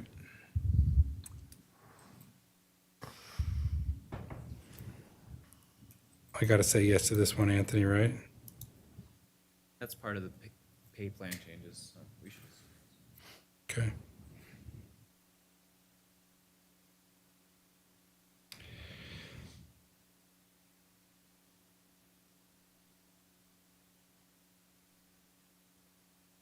Okay. Mr. Chair, we've been going for an hour and a half. Would it be okay to take a 10-minute break? Yeah, that's fine. Okay, thank you. All right, we'll take a 10-minute break. So that means we'll be back at 10:34, 10:35.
Testing, testing. There we go, we were on. There we go. Okay. Let's go.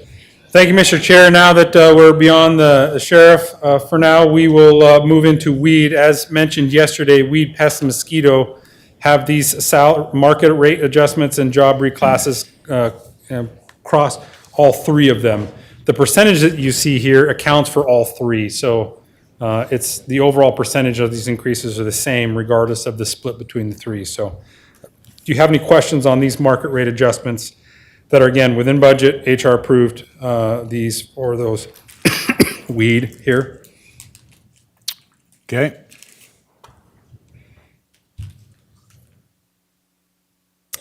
Yes, sir. Yes. Okay.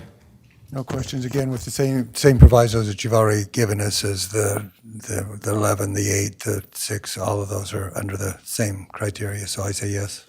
Okay.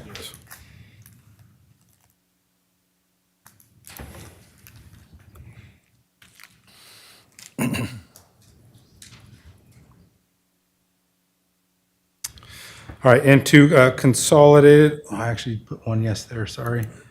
These are the market rate adjustments that were done to the four positions before they were transferred into general. So that's what you see here is these market rate adjustments for the four consolidated election positions. And then the blue is obviously transferring them out. So you'll see reductions in all of those. Any questions on those? No, we've already discussed those. Those are the ones we've discussed before, correct? Yes.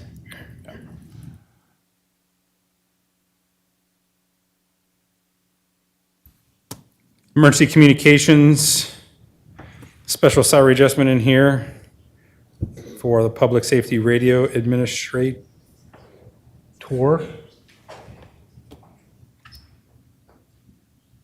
Any questions on that one? I'm not familiar as with this one, given that it falls under emergency communications. Steve is here? Yes.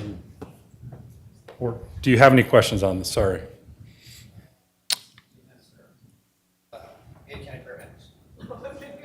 No, the emergency communications one, this one here. I'm sorry. I'm sorry. Sorry, Trent. My eyes are already. Good day, Board, Mr. Chairman. This special salary adjustment is for our public safety radio administrator. He's actually been with us I think about 10 years now. He is the administrator for the statewide radio network, as that work has been assigned to the Ada County Sheriff's Office ever since the radio network was built. So he's not just the gentleman who's in charge of the radio system that we have, but he also is running the admin football, if you will, for the entire state, as the entire state depends on Ada to run that core. He is very well versed in this work and well deserving and past due for a promotion, and that's what this one is. Does the state reimburse us any for that? The statewide radio network is owned by counties. So the state has a couple of sites, but the overwhelming majority of the infrastructure is owned by counties like Ada. So he's getting new responsibilities? No. That's why we're giving him a big pay raise? Nope, not new.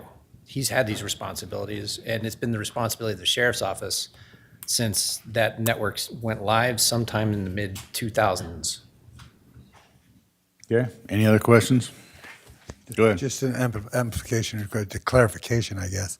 So this is a statewide network owned by the counties, and so we're coordinating it for the counties. Ada County is the quarterback, and this is the gentleman who's been assigned that duty. That's in addition to his role at the sheriff's office as well. I don't want to make it sound like it's the only thing he does. Right. Yes, sir. So I guess back to, the intimation, direct question. As statewide network, the state doesn't have any, it's, the coordination function is we're facilitating the other counties is what it is. Correct. They're our partners. Yeah. And the state is also a partner, but the overwhelming majority of the ownership of the system is within counties, county jurisdictions, and owned by actual counties like Ada. Does this person get an additional salary from the sheriff's office? An additional salary? No, sir, this is it. Is it? Okay. We get anything from the feds for that? Okay. Thank you.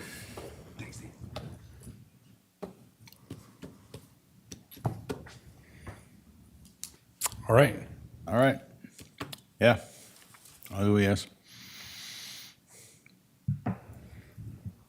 Yes. Okay.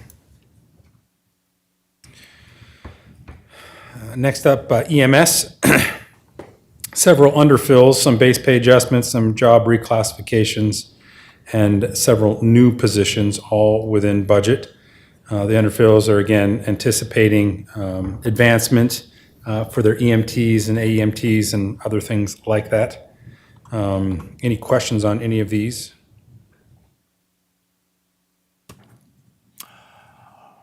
I guess this would indicate that HR has done a detailed analysis on these to make sure they fit within the market. Yes. Okay. And there is one collector here that they have removed, so removing that one position there. Well, that's because they don't do it anymore. Right.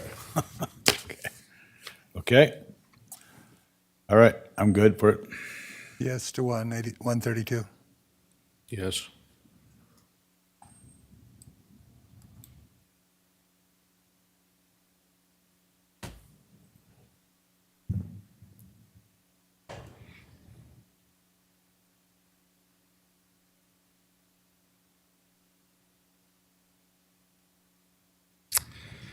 Interim events. Again, we've talked through this. These, one for the PA for the directors, the others are maintenance technicians, food and beverage supervisor, arborist. These are new positions that he's adding. Any questions on any of those that have been briefed? I have no questions. It is obvious that we're putting a lot more responsibility out at Expo. We're expanding, we're building a new park, we're putting in professional soccer, and we need to have people to help run it. Okay. And they're in enterprise zone and they're paying for it. And there's none of this is paid for with property taxes. It's paid for with their revenue. Okay. I take that as at least 2 yeses. Yes. Okay.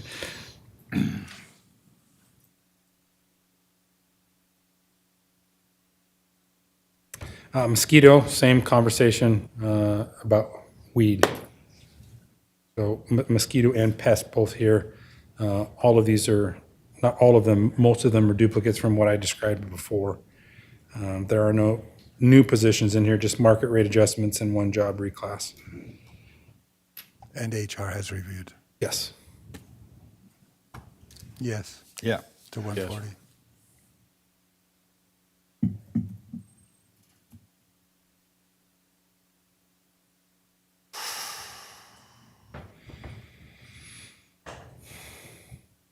For problem-solving court, several new positions, market rate adjustments in here, all funded within there from state revenue. Any questions on these? No, I have no questions. No, I'd say yes. Yes. Yes.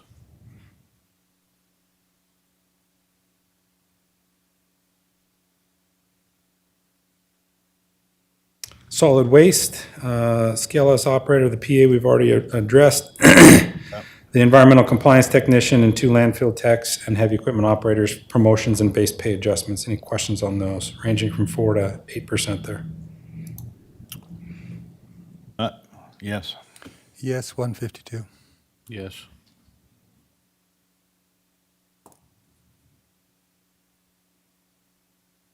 Trash billing, the 1 supervisor, market rate adjustment. Yes. Yes. Yes. And Western Idaho Fair, again, some of these are overlaps from the interim events or the special salaries as well as the new positions. Yes. Same thing. Yes.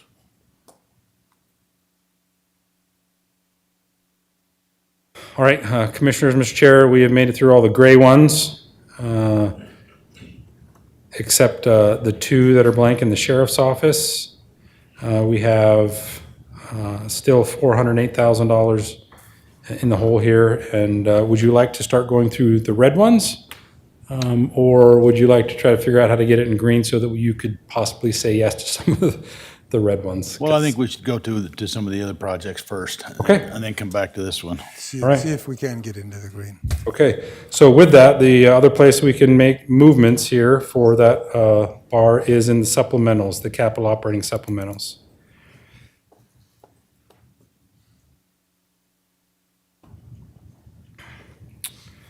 So for appraiser land records, they have 3 one-time capital operating supplementals, and then obviously we've had the discussion about the CAMA replacement system for the licensing.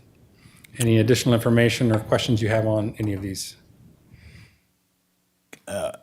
Would there be a potential of splitting that between this fiscal year and next fiscal year? For the licensing?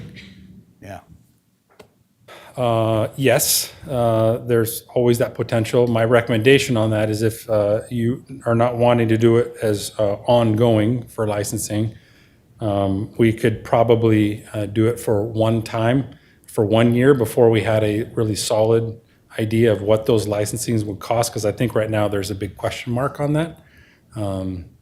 So that is an option, absolutely. Okay, well, Yeah, that's what I'd like to do. either what he just said or just the one time rather than the full amount one time or partial for splitting it. But, okay, so I agree with what you said. Do it as a one time.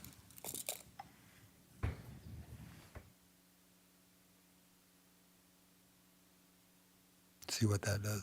Obviously, it's going to be 400,000 up there. So with that, is these yeses to these 4 then? Or do you want to address them one at a time or have any additional questions on any of these? Well, no, I think let's just go ahead and go through them. I'd say yes to the 4 with the way we have it funded.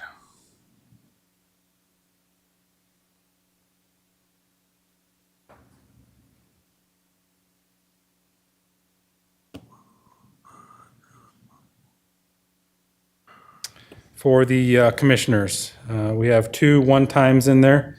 Professional services and Ada County Emergency Management to cover the uncertainty about the grant.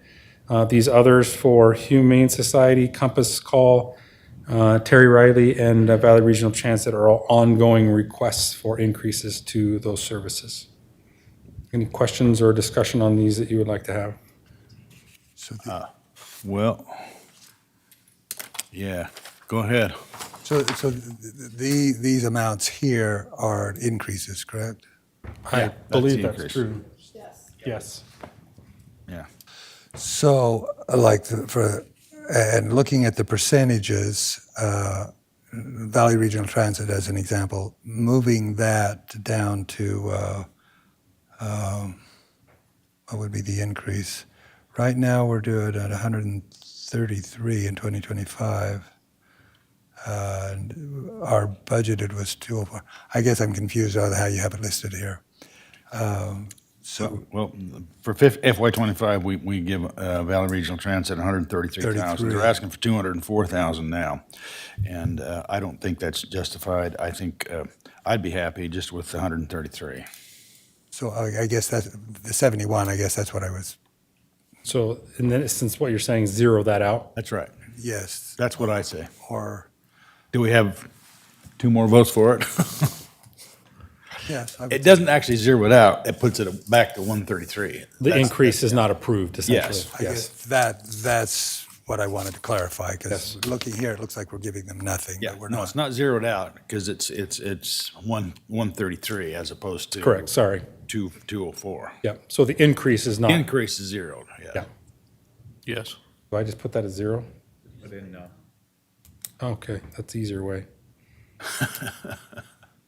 There's not a drop down there. Can I type it? Yep. On the others, Terry Riley, Compass, Humane,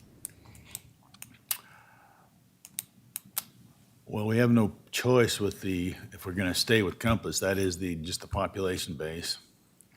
That's a MOU, right? Yeah, and that's the agreement. And we have agreed to the additional services with Terry Riley. I'll take that as yeses. Yes. Yes. Okay. And the emergency management, that's contingent upon what, That's a maybe, depending on the federal. a placeholder. We'll put it in that, we'll put it in the budget, but it's a maybe, because, Yeah. we don't know what that's gonna be, because the Homeland Security, emergency management is mainly funded through Homeland Security. Correct. Well, and they get grants, and they've been told different things, but we don't know for sure, and that's why we want to budget for it, just in case they don't get the grant.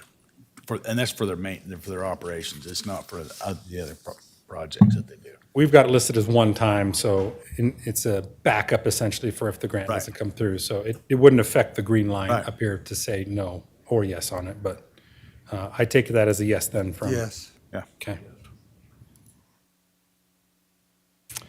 Humane Society? I'm not sure about that one. How much are we already paying them? This is just the increase, right? This is just the increase. I don't know how much you're currently paying them. Can I click on here, Anthony? Yeah, the submitted document only has the increase. I don't know what. Currently paying them $445,983. Yes. And they want an additional 19,000? I don't know if they've justified that. Have they justified that? I haven't talked to them. Steve does. Mr. Chair, members of the commission, this is exclusively personnel costs. Personnel, just like us, cost of employees and benefits. They haven't added any new positions this year like they have in previous years and sent the savings on to you. This is just personnel and benefits. Okay. Have they asked for the same amount from all their partners? They did. Same percentage? Same percentage increase. Yes, sir. They still doing the cat deal with Garden City? I think they're still helping out Garden City. Okay. All right. All right. I would say yes to I that. mean, say yes, yeah. And then for the professional services,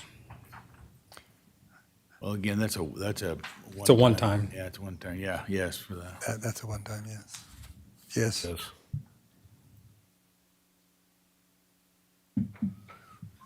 Moving on to the coroner, he has 5 supplemental requests here. 2 are ongoing for the LODOX service and routine maintenance, and then for the CT scanner as well. The others are one-time funding for the morgue supplies, bone saws, and forensic and investigative cameras. And that's that free CAT scanner, right? I don't know if it's free. Is it free? It's a joke. Yes, they give it to us for free. This is ongoing. It's cost us a lot of money for a free CAT scanner. Hopefully there's a That's payback. ongoing maintenance. We have to have it to keep it up and running. I thought we got some bone saws from Bannock County. What? We just got one, and this is another one? Okay. All right. Okay. Yes on all of them, or? Yes. Yeah. Can those bone saws be sharpened, or once they're dull, I know it sounds funny, but when your employee testified, she said that some of the saws are going dull and it's a safety risk. So are those just? They replace the blades as opposed to sharpen, but it's the actual motors that are going gunny bags on us. Okay. Okay, on the general, the 2 contingencies, always funded with one-time money.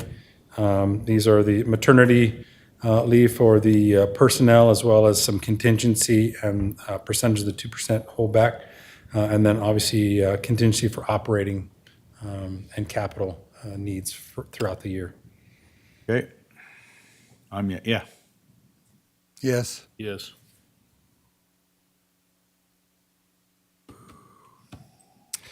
For human resources, certificate tracking system software, ADP, benefits, Articulate, and looks like Spark something. I'll leave it at that. And then the vacation and comp time payout is a one-time. The other one is an ongoing expense. Any questions or additional information you would like on that? No, just, I'm a yes. No questions, yes. Okay. Yes.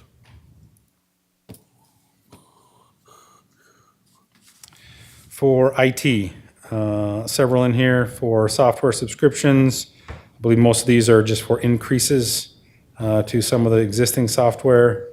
And then some costs for data maintenance centers and cloud repositories. Any additional information you'd like on any of these? Most of them are ongoing requests. A few of them are one-time. Yes. Yes. Yes.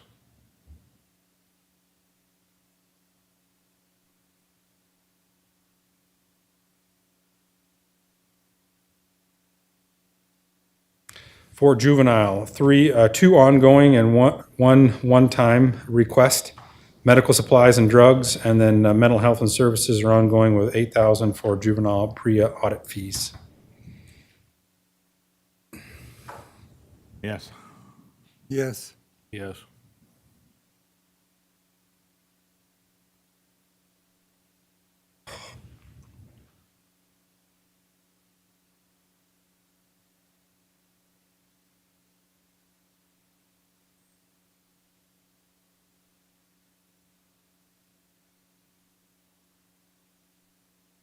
For parks, two ongoing requests, refund security deposits and increase in temporary staff and cost, 10 and 20,000. Any questions on those or additional information you would like? No, yes. Yes. Yes.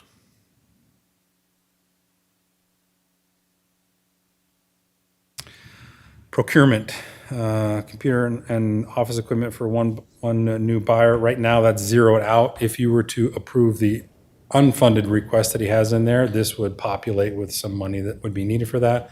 But I believe in the briefs, Bob Perkins pulled that request, so. So we don't remain need at that zero, position so then? I Or will we just- don't need that piece of equipment? You can pull that out, yes. Okay. For public health, increase to that, $153,929. Now, is that part of the statutory requirement? It is, So we don't have any choice. This is another unfunded mandate. it is. All right. We would love a legislative change to that to allow us to. I know. Well, and we're going to try to make some legislative changes. You know, for instance, all the restaurant inspections cost us property tax money. Yeah. Okay, yes. Okay, on to the sheriff. Several items in here. The first line item would be funding, additional funding that would be required if any of the positions were to be approved that are currently listed as unfunded. So right now, because all of those are no, there's no cost associated with this. But if you were to go back as we go through those and you list some of those as yes, this number would increase here as well from zero. Beyond that, you have those listed in there as ongoing and one time. Any questions or concerns about any of these? Mr. Chairman. Go ahead. My question is if we have, is the trade-off, if we fund some of the other stuff, then like that, whatever percentage of that 1.2 million is funded versus not, then how does it affect the supplemental requests? So the 1.2 million is really not 1.2 million anymore. It's more like 360,000. So that is what was included in those Playpan PCN requests. If the board was to say no to those, then that would free up money within the sheriff's office to be able to pay for something else, whether that's new positions or this. So that's where or if there was additional revenue that came forward with the U.S. Marshals or something like that, then some of that additional revenue could be used to offset some of these ongoing supplemental costs as well. So the DNA lab equipment, is that where they have equipment already, correct? I thought we I didn't do not know have a the answer to DNA that lab. question. No, we did. We actually paid for it. But anyway, we can't sign a contract. Mr. Chair and Commissioners, that is correct. So we have all the equipment. This is some of the things that will finish off. We have all the, like, the big expensive items, and now this is all the, items you need to run it. The pipettes, a new autoclave. You can't have all of what we have in equipment, like refrigerators and sinks and things, be in the same place that the DNA equipment is in. So we have to get that kind of ancillary stuff. So a special refrigerator, a special sink, and it's about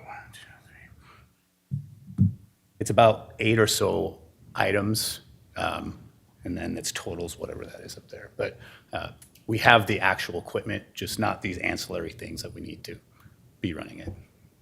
And then that, Go ahead. and one of the new positions is a DNA lab person, correct? Correct. So that was one of the things last year, if you remember, and I know we had taken it, it didn't happen, but I had said, well, when I can get the equipment, I'm not going to ask for a person until I have the equipment, because that person won't have anything. Well, they have things to do, but they won't be there for their specialty. So now that I have the equipment, that's why that's a supplemental, is that person to run that equipment. So if this equipment, if we don't fund this, if we fund this, then we have to fund the personnel, or if we don't fund the personnel, then we don't need this equipment? I mean, That is correct, both of those. chicken and egg. Yeah. Okay. Thanks. Then, could While you, you're here, what's the insurance, ACSO insurance cost increases? So that's our workman's comp increases, our automobile insurance increases, and one more. I mean, I have it here. Work comp and auto collision? Okay, that's what those are. I don't know if you know this, but we tend to have more work comp and auto collisions claims.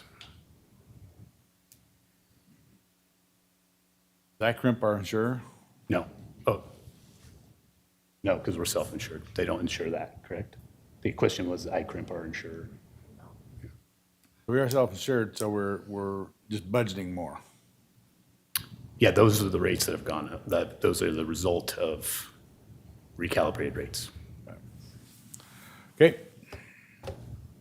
what are the bulletproof windows for? They're not bulletproof windows. It's, I wish it wouldn't gone on as that, but it's ballistic film. So kind of a completion of our ballistic film project on the Court Services Bureau part of the building, the public-facing windows. On the body cameras, tasers, Axon fleet, how much equipment is that providing? What's the status of the current equipment? So current equipment, we have a lot of equipment that is outside of warranty and not, if it breaks, they won't replace it. So this is to get us back, or to get us to our next step of everybody has their own equipment and they're not sharing tasers, which causes additional wear and tear and all kinds of problems when the taser needs to be repaired. And it's more of like a suite, if you will, of, all right, everybody has what they need as far as a body camera, a taser, and everything through Axon to function without having to share the equipment that gets damaged. But a lot of that is to just replace outdated equipment that is no longer serviceable.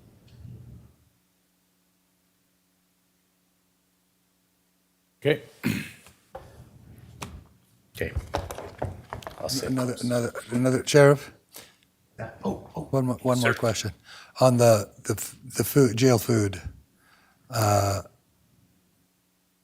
that is, it's increased, it wasn't in your budget because it increased the cost of food increased, is what?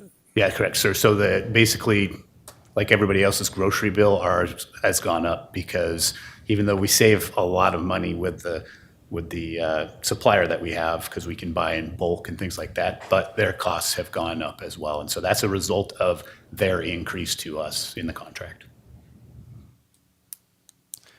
So was it one time? The food is ongoing. Oh, it's ongoing,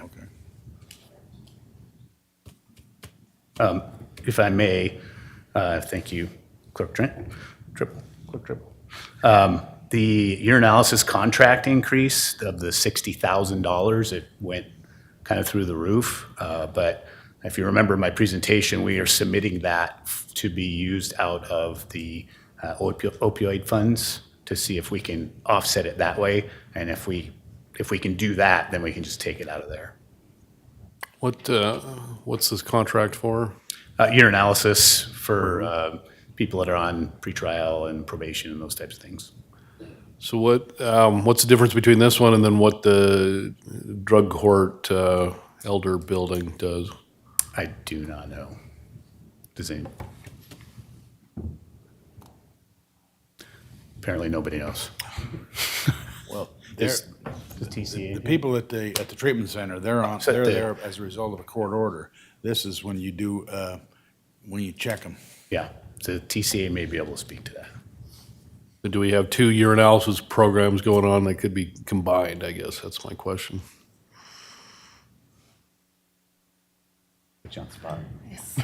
Good morning, Mr. Chairman, Commissioner. Great question, and we're actually working with that, with the sheriff's team, our Core Services Bureau, so that we can combine that. However, since we just moved to the building in the prior location, we did not have facilities big enough to be able to accommodate the number of individuals. But we're working through all the different steps the different phases that we have so that we can assist with the drug screens. So maybe in the future, we'll see a consolidation of the programs. That's what we're working on, yeah. You're getting some opioid funding money?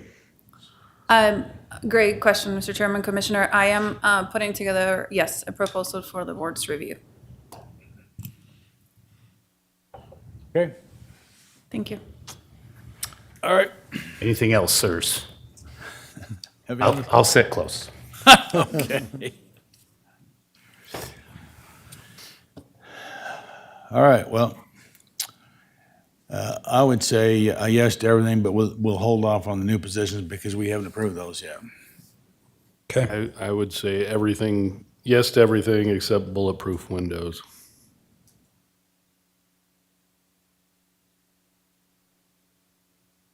The only thing in limbo here is bulletproof windows, Commissioner Daly. Without, yeah, I guess I would agree with no to the bulletproof windows. Okay, so I will say, So the requirement of what did you say no to? I said no to the items required for new positions Right. until we decide. if Based we're gonna have a on new what we're going to position. have to decide, yes. Yeah, I agree with that.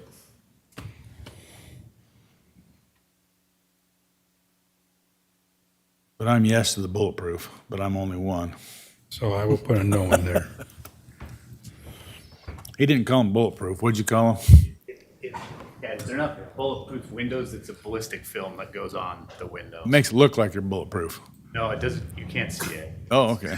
It's hardening the space without making it appear hard. Okay. And where, Sheriff, and where is that located? I'm sorry. Yeah. The Court Services Bureau, so part of our building has it, and then, but the Court Services is located where our civil division is, where it used to be the courthouse. And so the public-facing windows there are what we need to complete the project, basically. We did it in a phase where the left side of the building has it, but the right side does not. Okay, I'll say yes to that too then.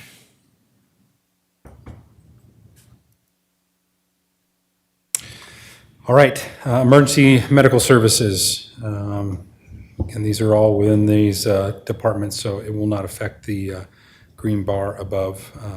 New ambulances, new administration vehicle, and replacement gurneys and honor guard uniforms. Yes. Okay. Yes. Yes.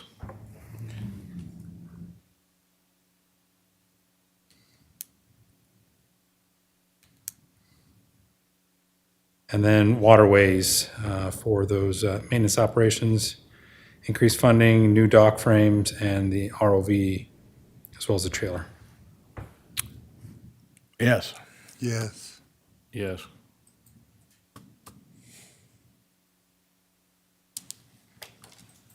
All right, Mr. Chair, those are the supplementals. You can see we're $513,000 in the green. I recommend we start going through CIP and EOE. None of these will change that green figure. So Because they're all from the fund balance. that is correct. Fund balance one-time funding. I could start off with some good news on this front. I'll go back to the decision sheet right now. Currently, right now, to get this fund balance needed in the green, we're taking 13.2 million out of the 21 million in the master facility plan from this year. But we have received some good news from the sheriff's office on the EOEs. The jail management system that was going to need another 2 million this year, as well as the electronic medical records that were needed this year, have come in under budget, and those no longer need funding. With that, we just dropped 2.1 million off of this number here, so we are now at 11. And what caused that? You said they coming, has the bids been out, or what caused that reduction? I will let someone much more intelligent answer this question. Kelly or the sheriff?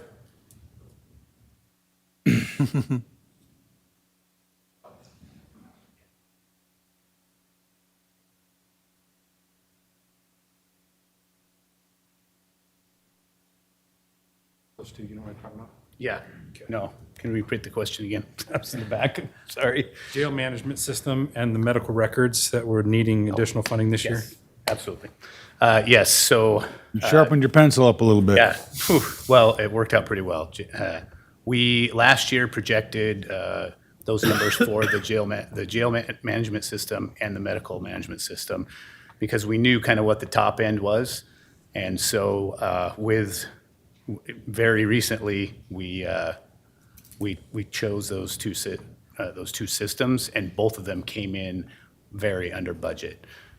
And so that's the result of that money being handed back was we don't need it because we didn't pick the most expensive system. By far, we didn't pick the most expensive system. And so there's that chunk of money available. Now, when you hand money back, do you do it in a big bucket, or how do you do that? I actually have a big briefcase and 2 deputies. That's how I give it back. All right, thank you. It's actually in a briefcase in our office. We're just not going to give it to the sheriff. Yeah, well, But he wanted it. well, I just wanted to make that clear. Beyond that, we have said tentatively on here no to, now when you say no, this is Ada County Victim Services Center remodel. That is LATCF funding, so it won't come out of this fund. It's going to be funded in a Fund different, balance. different bucket. So do I need to change that somehow on here, or are you good with just a no? Are they comfortable with moving with funding over? Oh, yes. So the question is the funding, the board has approved the LATCF funding. Right. Okay. Right. So then, Anthony, I put in here 184, 851. General fund, 0. and then yes. And yes. Okay. And the rest of these are assumed yes, other than the Barber Park Greenbelt pathway, same thing. If you're comfortable using the fund balance for that, I will shift that money over to fund balance.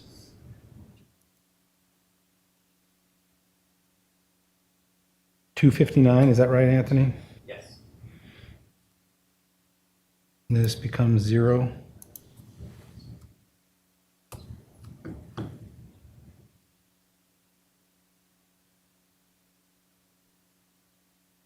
Outside of that, the rest of these are assumed in yeses, including the fleet management. So if you want to just walk from the top, if you want to change any of these to no, I guess that would be the discussion. So for Ada County Victim Services Center remodel, we've already discussed that one. Election voting systems upgrade. Any questions on that or additional information you would like? What are we upgrading there? This will be replacing all the precinct scanners to new equipment, which is VVSG 2.0, which is found within the executive order, but it also replaces our aging equipment that had a 10-year life cycle. So that makes ballot on demand? The ballot on demand is our printing poll book portion of it. The precinct scanners are what the public will put their paper ballots into to scan them. So two different systems. The ballot on demand, we are funding internally as we move forward with the expansion of that. This is just replacing the precinct scanners. They don't work anymore? They do work, but the oil change question comes up. We're sending a lot of them back, and we're worried, also based on the current environment and trusting our equipment. They still work the same though? You get this little chip comes out of them and that's what's counted?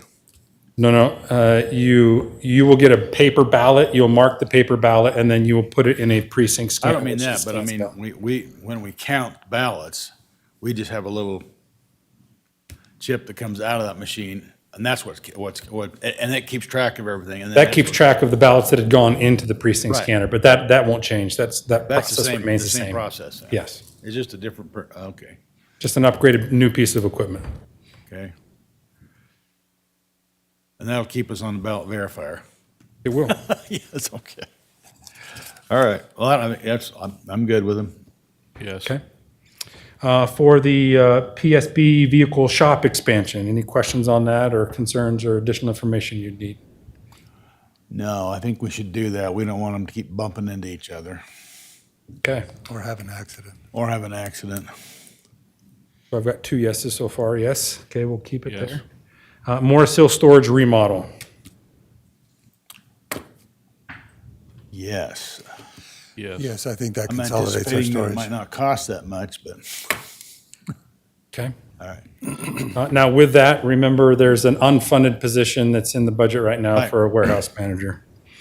For the rest of these on here, the clerk's and treasurer's office remodel combo there split between fund balance and general fund. Any questions on that one or concerns? Or a desire to say no to those? Okay. On the treasurer remodel, did that include an expanded office for the chief deputy? I can't remember if that was. They've solved, I'll let Beth speak to that. I won't say that Beth as good as she did. Thank you, Commissioner. So the objectives of this project, there's a few of them. One, it's to relocate the ADA counter.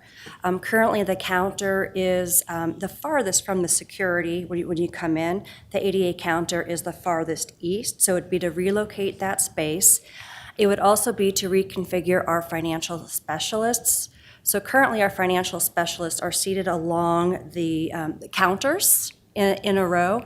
However, none of them are public-facing roles. So this would be to reconfigure their workspace into more of a low-profile cubicle area, like a pod. The project is not to expand the chief deputy's office. No changes there, but it would be to enlarge in the conference room that the clerk's office recently gave us. That's the conference room near the treasurer's kitchen. That is facing the lobby, so we could also see walk-in customers there. So it'd be to enlarge that room as well. So we're, no plans to cut into that break room next to you, No, not the one in the hallway here. correct, no plans to modify that. Is this configuration going to be good for you for the foreseeable future? I guess I asked the clerk too. We've done a lot of remodeling on the first floor. Is this going to be the last remodel for the next little while? Or is there plans for more? Speaking for the treasurer's office, I don't have any additional plans after this remodel for this foreseeable future. Speaking for the clerk's office, no, there's no plans for additional one until the PD moves out, and then we will fight over that space on the far side of the. Well, you can't do any more remodeling. We remodel everything. That's correct.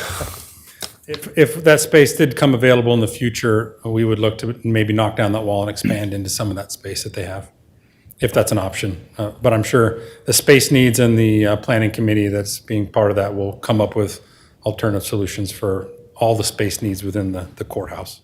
But this would satisfy us for the foreseeable future.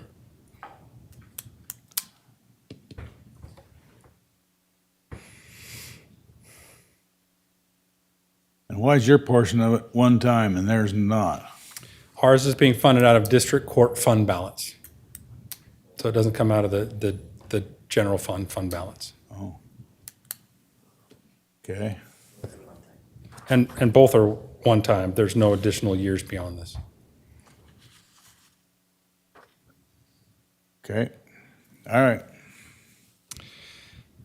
Another yes, I hear one. Yes. Yes. Keep it at a yes. Barber Park Greenbelt, we've already addressed that, running into fund balance there. PSB Records Office expansion for $1.4 million. Currently included is yes. Any additional information that you would like on that? No.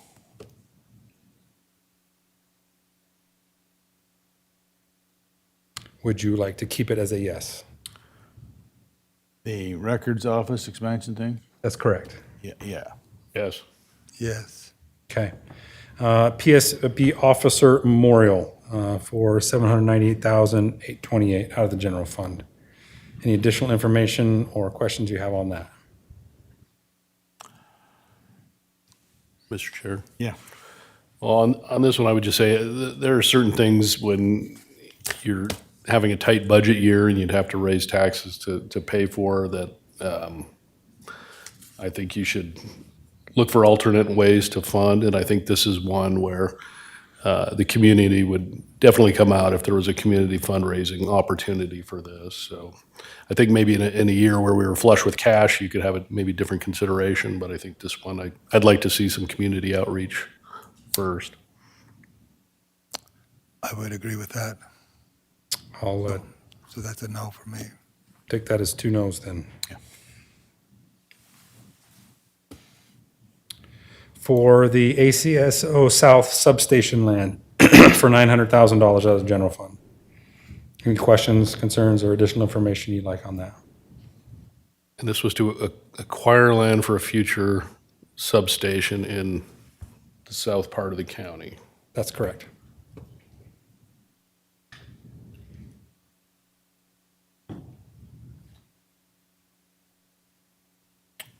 Okay.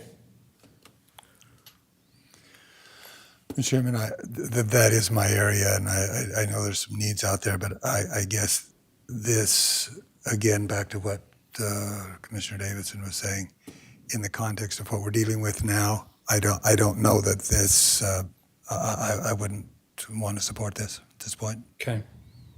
1 yes and 1 no. Commissioner Davidson?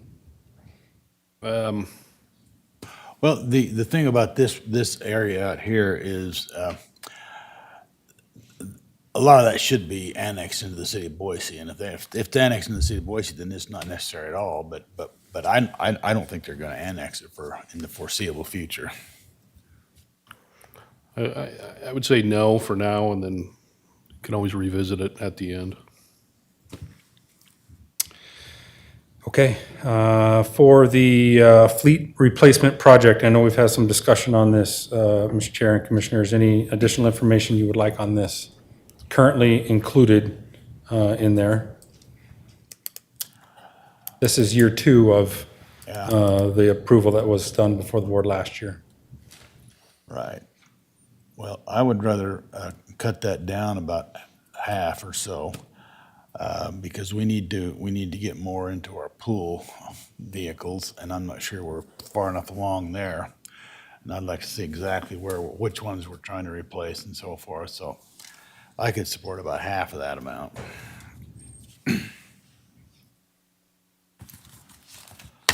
That's just me. It is a pretty big number. I mean, I'm very optimistic that the consolidation here is going to save us money down the road. But I wouldn't mind seeing some additional information if this could be scaled back at all. I would agree with that. I think we're moving in the right direction in terms of the fleet, and but I don't know that at this point we need to go full meal deal in terms of. Well, we are moving in the right direction. We've already replaced a ton of vehicles, and this would still allow for replacement of 800,000 in vehicles. That's a lot of vehicles, and I think that we could kind of slow it down a little bit and get a better, get in a better position for our pool that we're trying to get. Okay. That's my view. Likewise. I'd say, So, I'd go with half as well. I have 2 votes for reducing that by half. Anthony, do I just drop that to 800? Yep.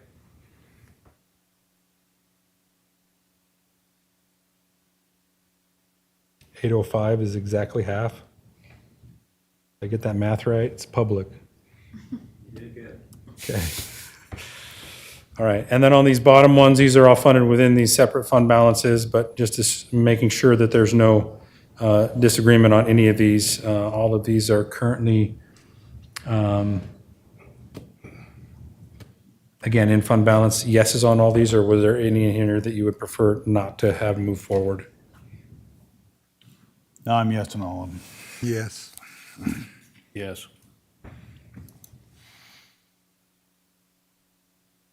Why did that change that, Anthony? I can fix that.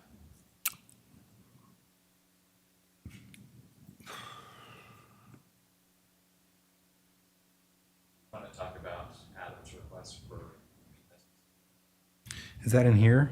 Yeah, that's the one you just checked, yes to. Oh, here we go. Yes, there has been a request by Adam to increase the overall cost of this parking lot and storage addition to $1.5 million, which would be split $500,000 across each of his weed, pest, and mosquito. Currently, there's $200,000 in each. It would be supported by fund balance. He does have the fund balance to support this. If the board's okay with that, I would change that number to 1.5 million instead of 600,000. Trent? Yeah. Sorry, just to clarify, it's not an increase in cost. The cost stays the same. He's going to complete more of the project in FY26 than anticipated. Yeah, so the overall cost of the project right now is projected at 2.3. He's wanting to do 1.5 of that earlier rather than later. Sorry. That's Thank you, correct. Tim. No, that's correct. Okay, that's fine. Just change this, Anthony. Yes.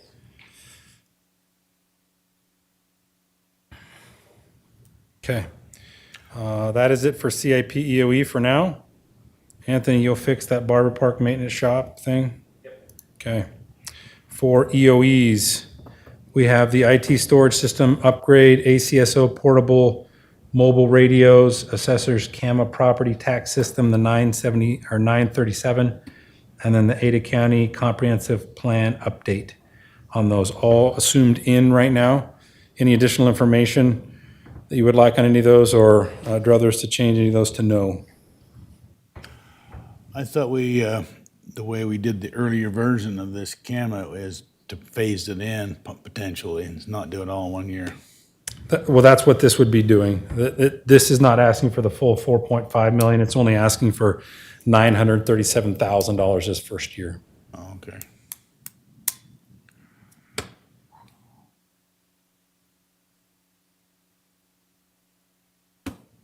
So what, But realizing if we start this project, the estimated overall cost over the coming years would be $4.5 million.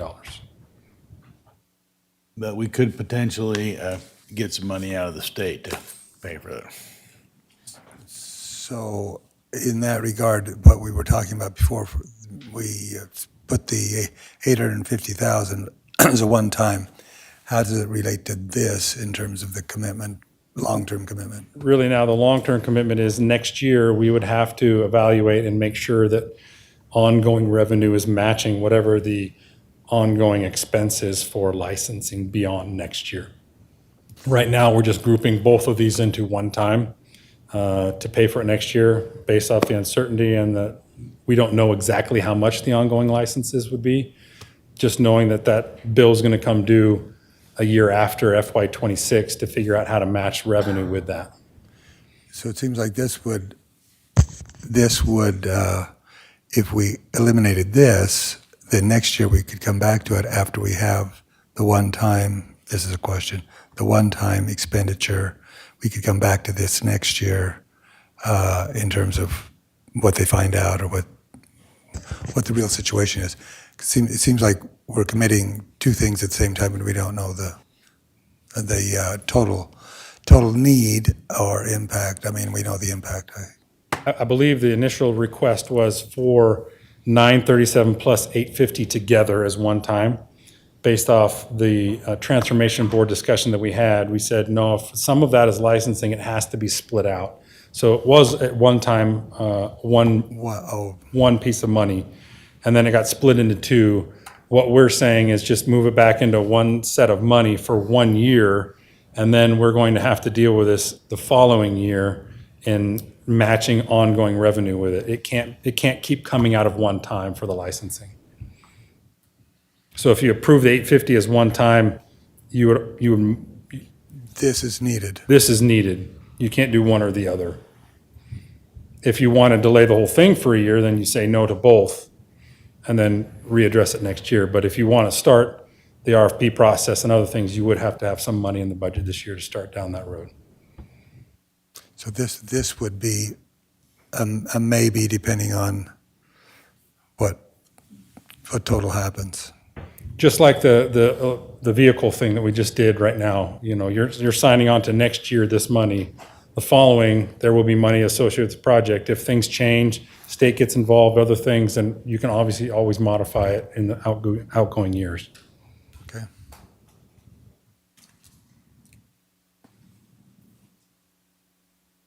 Yes, from the Good. chairman? Here. Yes. Yes. That is on all of them or just the CAMA? Okay. We've already talked about the reduction in the two jail ones there. They are still needing the $264,327 for the taser replacement. That's assuming there's no questions, or do you have concerns on that one remaining in there for the follow-on year?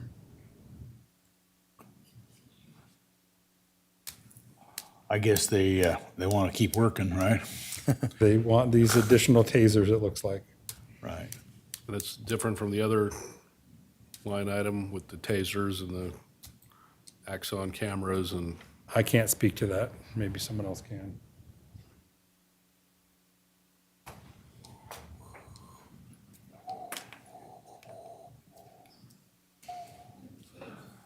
Can you repeat the question?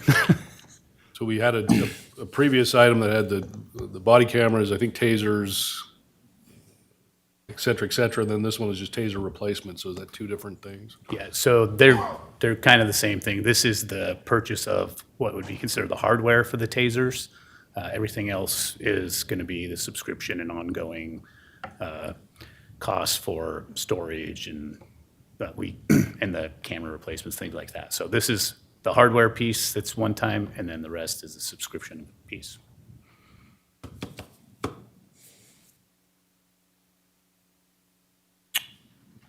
Okay. I'm yes. Go ahead.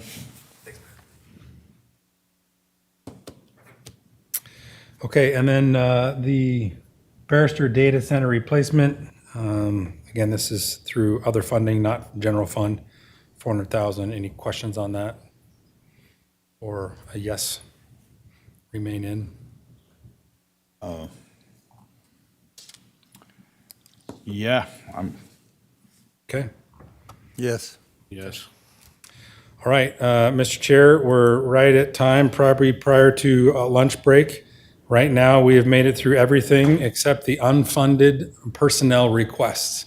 That includes the special salary adjustments and any unfunded positions. So my recommendation is after lunch, we start tackling those and see where we can go from there. Right now, if you were to remain at 2.9%, with the COLA and merit as listed, you have $513,000 before you go red that you could apply to special salary adjustments and new positions. Or you could say no to all of those and reduce the 2.9 down further. Those would be options. Or reduce the COLA merit and create more green Right. to pay for other things. So that's Yep. where we sit right now. What's the total for all unfunded positions sit at right now? Do you have a number for that? Sorry, hold on here. It's a bunch. I think it's roughly one. Okay. Oh, Mr. Chair, we have the insurance thing. You had asked earlier about the insurance total cost to the employees portion. Yeah. Katie, you want to? Mr. Chair, you'd asked about the increase to the employees. The total increase to the employee portion in the entire county is 220,000. And that differs obviously depending on which plan folks are in. But as a total cost, employees only pay 10% of the plan. The county covers 85% and the healthcare trust pays the other 5%. You mean the healthcare trust is us? The funding in the trust Yeah, right. supplements the other So- 5%. We've always had a 90-10 split between the counties and the employees. I think that's pretty generous myself. I mean, very generous, but anyway, we can work on that later. I don't think we need to address that at this point. Okay. Thank you. Mr. Chair, Commissioner Davidson, the total cost in the general fund for unfunded new positions is currently sitting at 1.8 million. 1.8?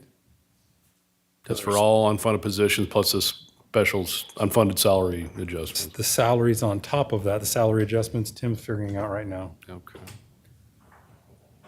It's going to be closer to 2.4 million for the additional supplementals for the salary adjustments as well. So that's the total? Would be. So you have $500,000 if you wish to apply this green to $2.4 million in unfunded supplementals. That we haven't done yet. Okay. Okay, well, we have a 1 o'clock meeting, correct? And that's upstairs? Yes. All right. All right, well, we'll be adjourned to 1 o'clock upstairs, and we'll take up here again at 1:30. 1:30, all right. All right, thank you.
We're on the record.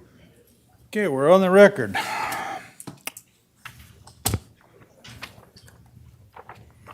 All right, we're ready. Good afternoon, Mr. Chair, Commissioners. We've made a lot of really good progress so far. We are now just into the unfunded supplemental request for special salary adjustments and unfunded positions. As you can see on the board, there's $513,000 available. That's assuming those conditions remain the same with a 2.9% and the COLA merit at 4%.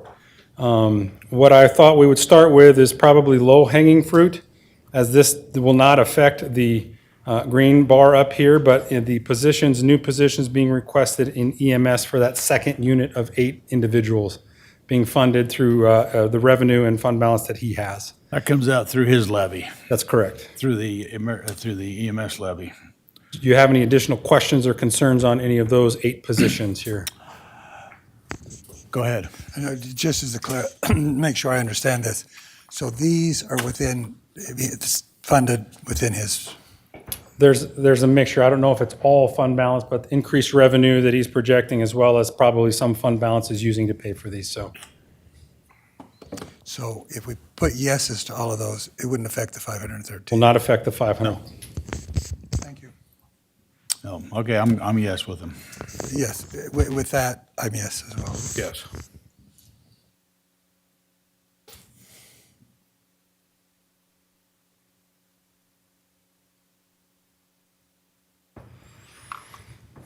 Anthony's grateful that it didn't move the green bar.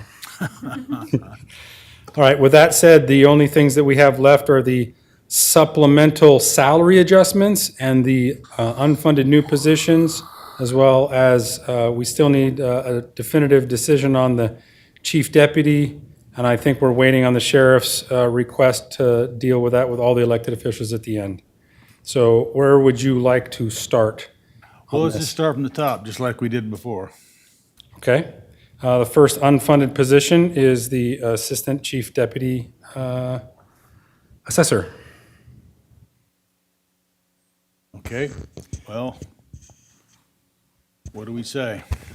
Well, Mr. Chairman, I went through at lunchtime and identified some of the ones that we could pick and choose from, quite frankly, and utilize the 513,000, basically. This was one of the ones that so in my opinion, if we put that in, just put it in there as we go through here, and then we can still adjust it. But that's one of the ones that I had identified as being potentially that we could fund out of that 513. Okay. Be able to group them all together in the spreadsheet for visual purposes, or no? I could do that, Anthony, Well, unless you want to remain all of them. I don't mind. Can you you want to do just the positions, or do you want to do all the supplemental salaries as well? Because this will be almost just as confusing in here. Again, Mr. Chairman. yeah, These are saying that as we go through here, we may have to come back and Yep. do some machinations as well. That's my opinion for the other two. okay. Well, I think let's just keep going the way we were going. Okay, so I have what sounds like a tentative yes for the Assistant Chief Deputy. For the assessor, do I Yeah. have another? Well, I think given this CAMA project that's coming along, we probably do need to take a little relief there. I'll be a yes on that one. Yes. Okay. Next up, the coroner's forensic autopsy technician new position. Well, before we get into that, can we go through some of the other new positions that was funded in his budget? Because I think there's one that we could switch on that one. Yes, Anthony?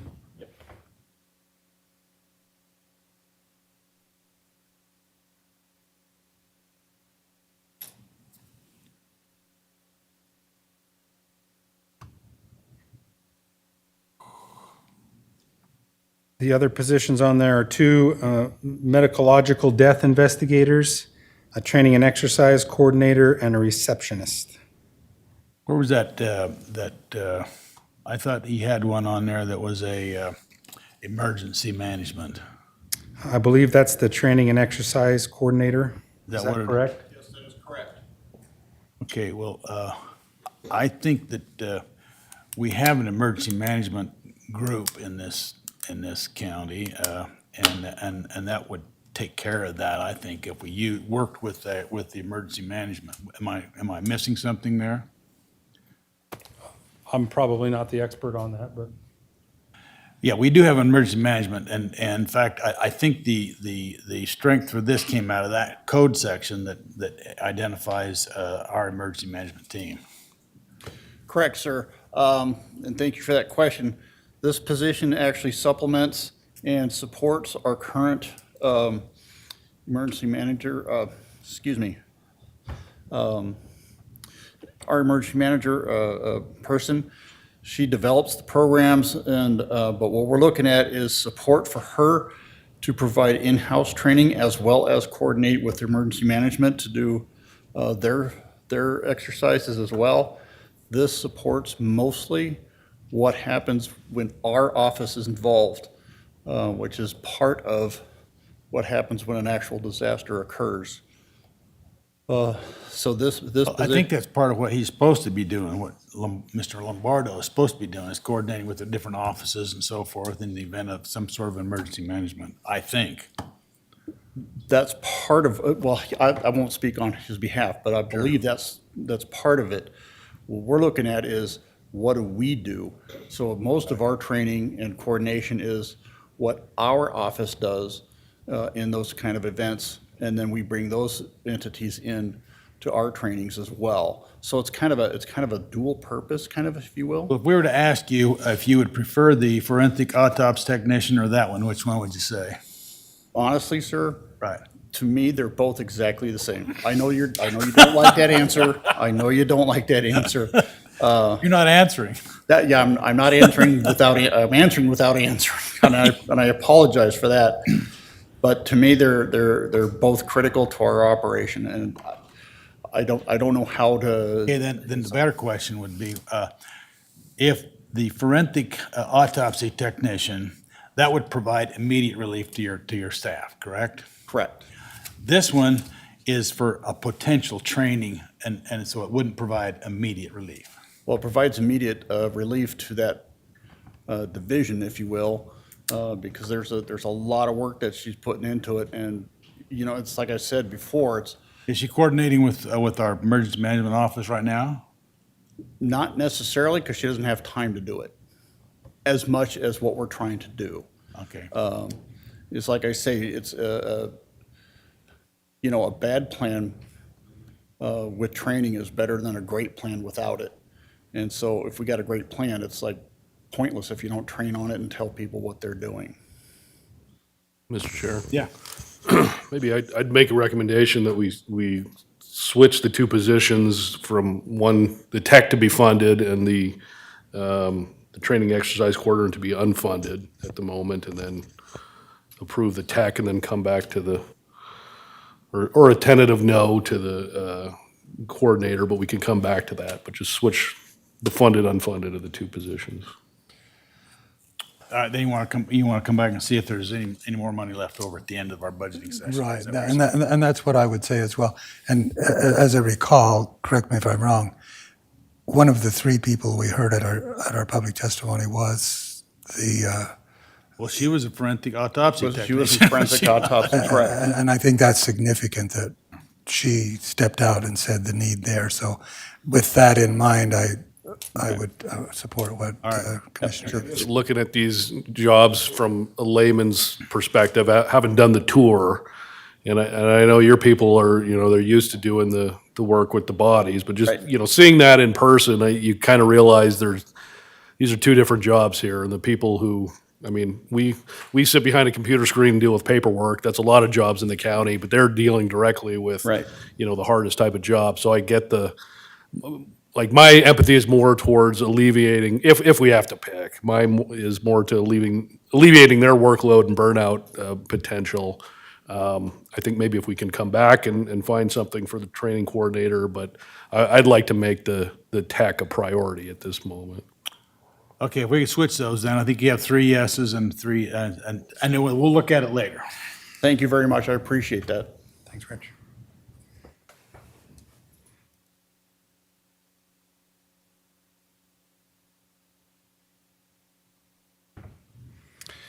Okay, next up, in human resources, some special salary adjustments and 3 new positions are currently unfunded. Okay. Go ahead. Mr. Chairman, based on, I think, visiting, and this is like everybody, we have to make this decision, but I think, and I think what we have here is, these are, correct me if I'm wrong, this is restoring, like I said before, to those 3 positions, correct? Some of these are. Some of these are special salary adjustments to existing positions that are filled, but some of these are adjustments to vacant positions currently. So if we just say no to the red and keep the 2, say yes to the ones we're saying and keep the no's where they are. That does what I just described, right?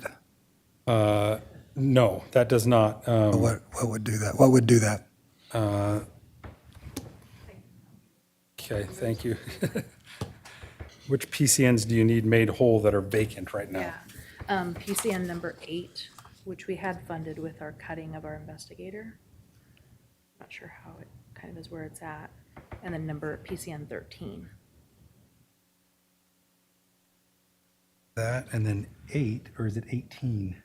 It's, 18, There's I 2. think is what I'm looking at. I'm sorry, it's 18. Okay. Let me see. I must have jotted that one down wrong for the ER one. That's for you. Yeah. I didn't read it yet. Yeah, PCN 18, not 8. Okay. Sorry. So that would restore the funding to those vacant positions. Correct. Okay. The rest of these are just salary adjustments that weren't within budget for special salary raises. And then there's 3 new positions in here. So again, recognizing what we've said with everything, that's going through right now. We may come back to these as well in terms of, so. I'm sorry, I changed those to yes, just on one vote. Do I have at least a second on those? Yeah. Yes. Okay. Any others in HR that you would like to address right now? None of the other special salary adjustments outside of the new positions? Okay. The unfunded, what's that? Well, let's see, so. Well, that's already been said, no. Excuse me, because I did have that. The special salary adjustments in HR was one of the ones that I went through at lunchtime. So that, I think I put down, so that's all of those, I believe. Well, that's my recommendation. Somebody have to agree. The special salary adjustments for HR would also come into play. Again, going back, looking when we come to the end, what that would mean in terms of what we're using here. And again, my cursory analysis was we could do what I'm just describing and still be in close to the green still up there. So saying, do I have another second yes on those salary adjustments, not the new positions in? Right, salary adjustments. Okay. Yes.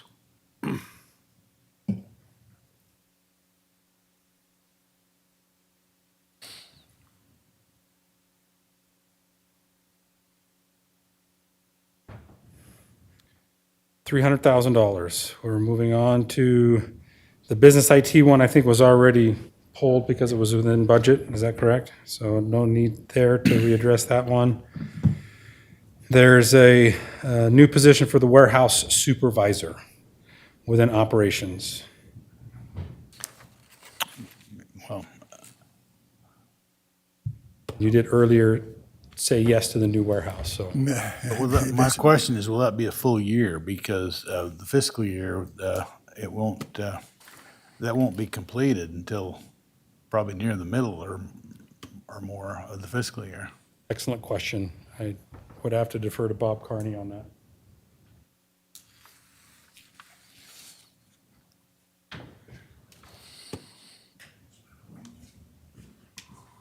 My commissioners, you are correct. So I loaded it in as a full rate after working with HR to figure out what that number was, but it will only be a partial year depending on when the warehouse gets completed to navigate what that looks like. So we can fund that with a half of that.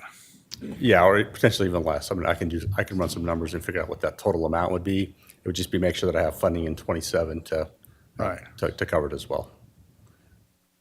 So If there was a partial year, could you it's fund only gonna be that? partial year because the warehouse won't even be completed until when? Yeah, Mr. Chairman, it just depends on when we get it started. If we started probably January timeframe, then June is probably a pretty good estimate for when it would be ready. And so we'd hire someone probably the first part of June and have them there June, July, August, and September, so 4 months out of So the that'd year. just be a partial year then. So If we even funded it in this year. So that would be feasible to just do a partial year? Yes, yeah, All right. Chris Shelley would be. Okay. That's if the construction's done on time and it doesn't take more than a month to hire somebody, and a lot of contingencies there. That's correct. And we can cover in the interim too if we needed to for, a month or so to navigate if it took a little longer to hire someone in. Well, in that case, we can just keep it the way it is then, right? Yeah, okay. Because if it, well, that's a question to Trent probably, or, so if we put this totally in the budget, then it would be, he would only use what he needs to use, but it would still be budgeted in terms of our dollars that we're dealing with here, right? Okay.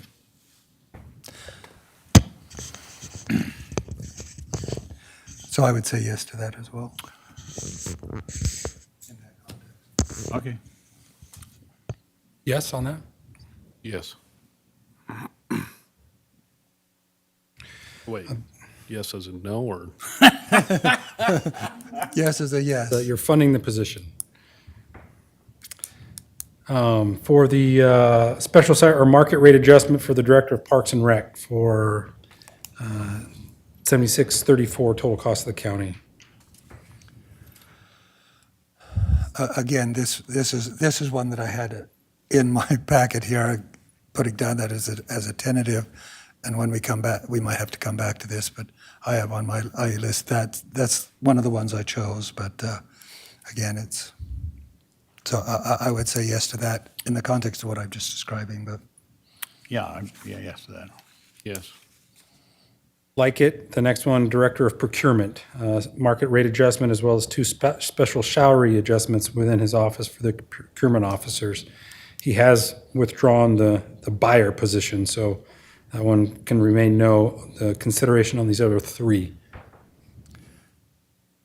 So let's see, those were the salary adjustment. I think those are the ones that I had on my list as well. Yeah. Salary adjustments, I mean. I would say yes. I'm good with those three.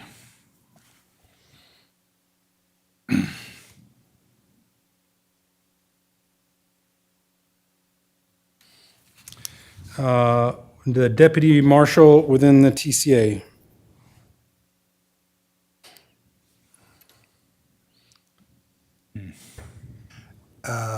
I don't have that on my list, and I think I would say no. I would continue to say no on that one, but Yes, no. yes, Yes, no, as in two no's? That's right. Yeah, I would hold off on that one, so. again, all of these are Okay, we'll available to come back to, but We'll remain at no. We are now into the sheriff's realm here with the 2% that is funded for the PCN within the pay plan, and then the supplementals for an additional 2.2% for those same positions. So you'll see every position has essentially two entries, with the exceptions of the chief deputy and the new position for the chief deputy and the sheriff's increase. We'll hold off on the sheriff's till the end. There is one as part of all of these movements that is just simply a reduction, and it's this detective right here, minus 53,000, which we've already said yes to. So that is the remainder of those on the pay plan. There are new positions here: Action Team Deputy, Fraud and Forgery Detective, 2 patrol deputies, as well as a Forensic Quality Assurance, and then a a new position for a misdemeanor probation officer. I will state that the HR has reviewed the market rate adjustments for the misdemeanor probation officers. And so those are all in here as well. So directors of the board, on which ones you'd like to tackle first? Mr. Chairman, the misdemeanor probation officers, back to what you said, I put them as a yes because they've been reviewed by HR. Again, on my thumbnail sketch at the so with the same proviso as we go back and look at all the others, I would put those as yes at this point, and that would be my yes. But Okay. the others I would like to talk about as well. But Okay.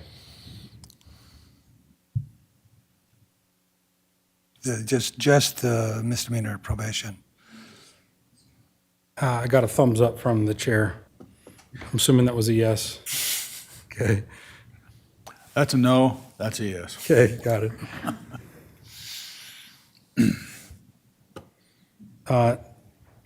You are not meeting the new position for the misdemeanor probation officer, just the market rate adjustments for now? Correct.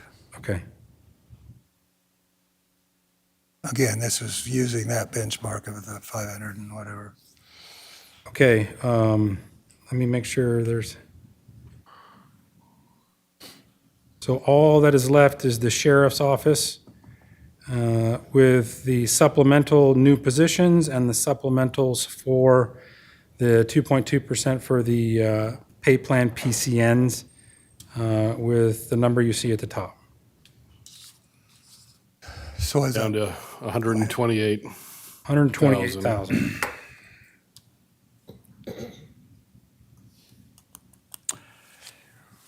Well, we got some new information over the lunch and from our HR. If we could get Bethany up to give us the information that we got from her. I guess it's a review, back to the HR review thing that the process we go, that's why I kept asking that question about every single one of them. And these here haven't had that, that's a question. My understanding, they haven't had the same review process, and that's, I think, critically important from my perspective. That's why it would be useful for Bethany to be able to answer that question for us, in my perspective. Anyway. Yeah, sure. I'd like to hear from That's what we've been asking Commissioner for. Davidson. Yeah. I mean, I'll just say I'm trying real hard to look out for the taxpayers of this process, and I'm trying to keep this budget as low as we can. I don't want to take the full 3%, and I see that we're starting to run out of money here, and all these 2% raises really seem to be a big chunk, and so that's one of my concerns is with just the amount of raises being proposed here when we're also talking about a 4% for everyone. So that's something I'd like to delve into a little bit here. Okay. Bethany? Chairman, Commissioners, as far as my communication, it's back to just affirm as far as with the data of what we have at this point in the pay plan reviews that were done, it isn't within our normal of our market analysis, and we don't have actual data from the comparative agencies. So based on the information that we have at hand at this time, very empathetic to the culture and law enforcement and that type of thing, but we don't have what it is that we can, from HR and performing our duties and looking across the county and how we do things, be able to suggest the total recommendation or request that was put in from the sheriff's office. Mr. Chairman? Go ahead. So even if we didn't give this 2%, the across the board, whatever it is, the 4% that we would be giving, they would get that anyway, right? It would be my suggestion that that is definitely something that the sheriff, that pool is looked at and discussed over how to apply it. They potentially, while they have their interest there, if that's a potential way to do that through the 4% pool, then potentially that there, yes. Those dollars at the PCN level, to my knowledge, nothing has changed from the auditor. It is whatever total that you do approve is added to every PCN. So those funds would be in the systems up to you all in regards to allocating that. So back to what Commissioner Davidson was saying, still taking the taxpayers in mind, but keeping the employees in mind as well, they would still get like everybody else is getting. We're not taking anything away from them. Yeah, In relation to everybody else. I don't know if, Sheriff, if you have any different plans with the pool as far as how it applies to the pay plan, but that would be available on all PCNs, so they could utilize that to do it, barring any rule changes that I'm not aware of. Question, the 2% on top of the floor rate. If you don't get it, and then you get. I'm saying your 4% should be in every PCN. Well, no, it's you. So, I'm just answering the question relative to market data. right. So I still don't understand the total question. So the question is, if everyone got the 4%, Right, yeah, and this request is that on top of the 4%.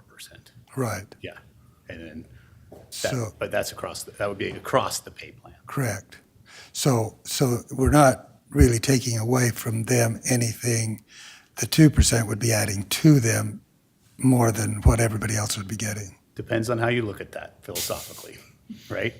The request is for 4.2 on top of the 4, for what we believe is market.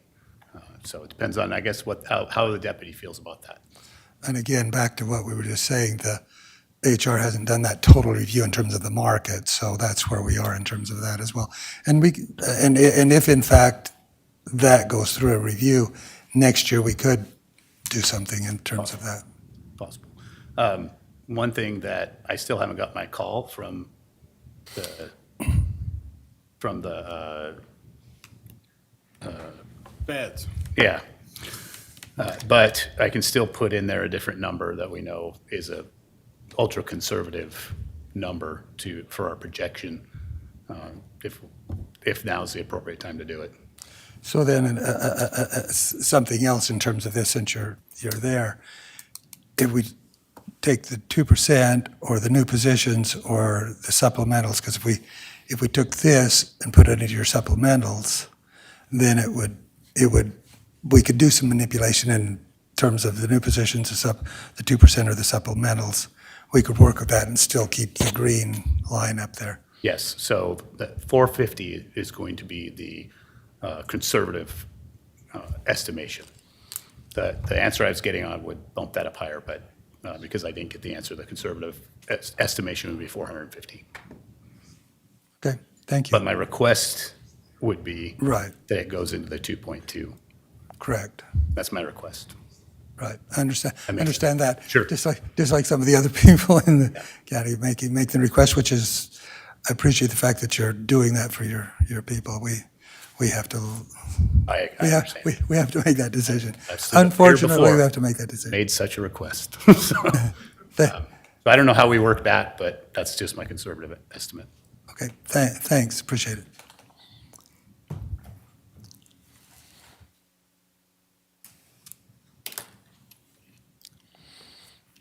I've been told I missed one misdemeanor probation.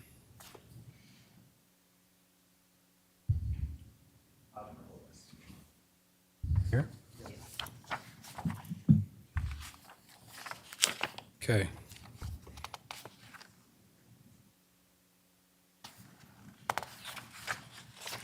Any other additional questions or concerns or?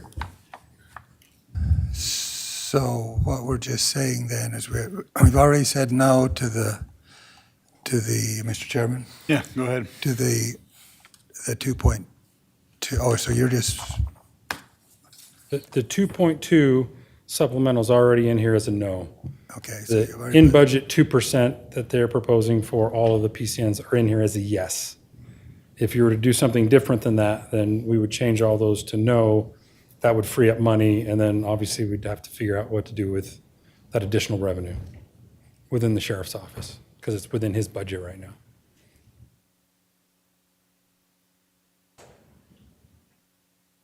It could go to new unfunded positions or supplementals or something else, if that was the direction of the board.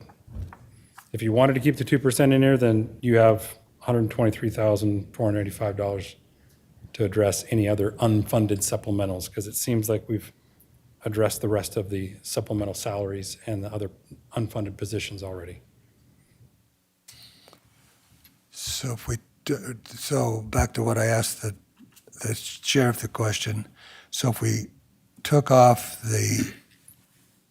said no to the 2% and funded his supplementals, what would that do? The total cost of that. And use that 2%. Yeah, the total cost of that, those supplementals are 360. I had it on my piece of paper now. 2% number or the 2.2? The 2% number. 361,000, 362,000 roughly? Yeah, 362,000 then would be freed up to pay for supplementals on the sheriff's supplemental list, which then would free up. What's the total of that? I believe there's about 1.7 million. What was the total supplemental for the sheriff here?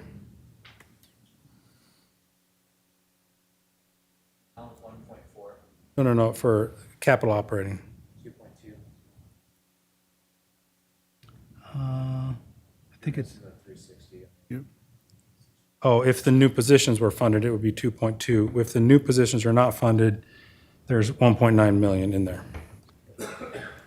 But some of those are one time, so it would probably go towards the ongoing ones. The ongoing number is about 1.75.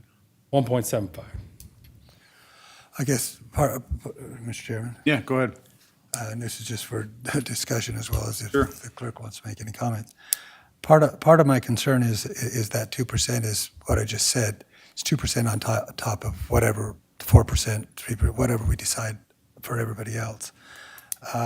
That coupled with it hasn't had the internal review. And after we have the internal review next year, it may be actually more, depending on what HR does in terms of comparables and stuff. Am I correct in that? That is an option that the board could adopt, absolutely. No, I'm in terms of, I guess that's an HR question, not a clerk question, but depending on what happens, it could actually, next year, it could actually be more in a review situation. Absolutely. But at this point, we don't have the ability to have that information. Okay.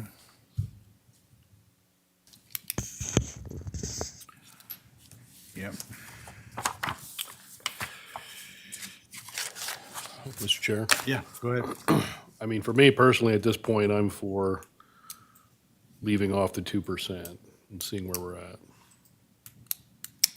The 2% within these PCNs for the patrol. So all these grays that say yes right now.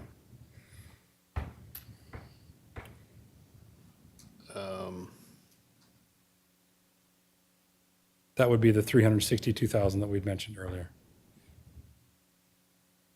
Yeah.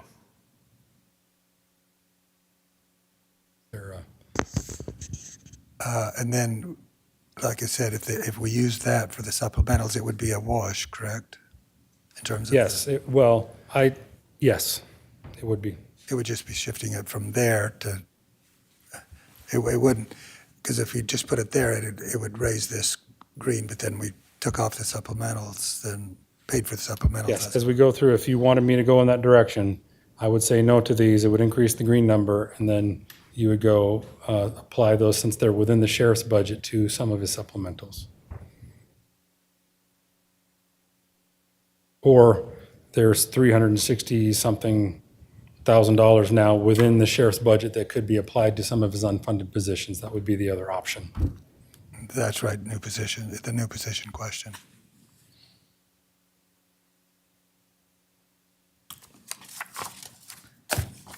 Well. So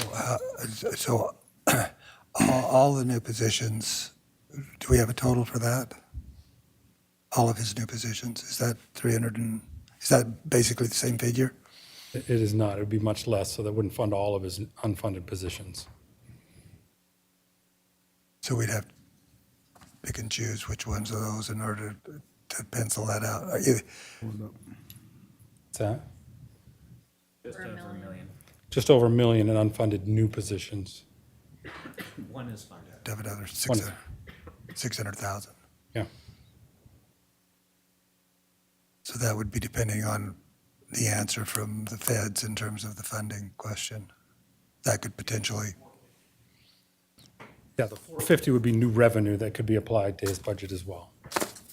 I'm talking about if you're wanting as a board to go down no on the 2% on these PCN pay plans, that would free up $362,000 that could be applied somewhere else in the sheriff's budget. right. That's where I'm going, and that's why I said what I said in terms, I mean, my analysis, again, my lunch analysis, new positions, 2% or supplementals would be kind of the play with, and then if there was increased revenue, plug that into there as well. Okay. Is that a yes from two of them? Mr. Davidson and Well, I would say yes, at least for our current discussions. okay. Would it be possible to take a 10-minute break? Because there's a lot of buttons to click in here to make that happen. And then we can come back and look at the end result of it. Yes, because again, some of these reserved the right to go back to them anyway, Yeah. so. Yeah. So let me go through and show you what that looks like and the end result, and then we can go from there. You can either turn it back on or do something else with that money within the sheriff's budget. Yeah, because this would all be within the sheriff's budget. Yes.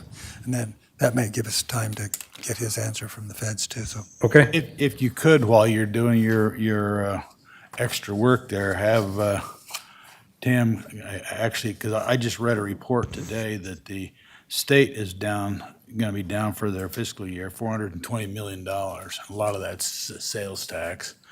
And we project a certain amount of our revenue from revenue sharing from sales tax, which if that's true, that's going to reduce our funds from next year from the sales tax revenue. Could you kind of go through and give us a thumbnail sketch of what could be if the projections hold up? How much time do I have? 2 minutes. 2 minutes. I'll give you a 2-minute answer then.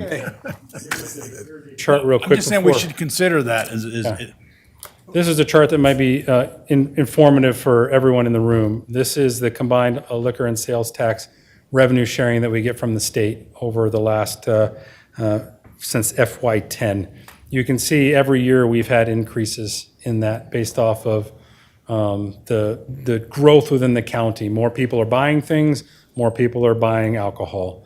As you can see in FY23 to FY24, there was a dip, and it is leveled off at best. We're expecting probably a small dip as well. Now, there's a combination of things there that could be playing. One is the state has been using sales tax revenue to pay for some other things like property tax relief. So our portion of that sales tax revenue sharing has not continued to increase like it has been in the past. So that will be a budgetary pressure. What the state decides to do with a $450 million cut, whether that's coming out of other programs or they're going to dip into sales tax to make their coffers full again, who knows?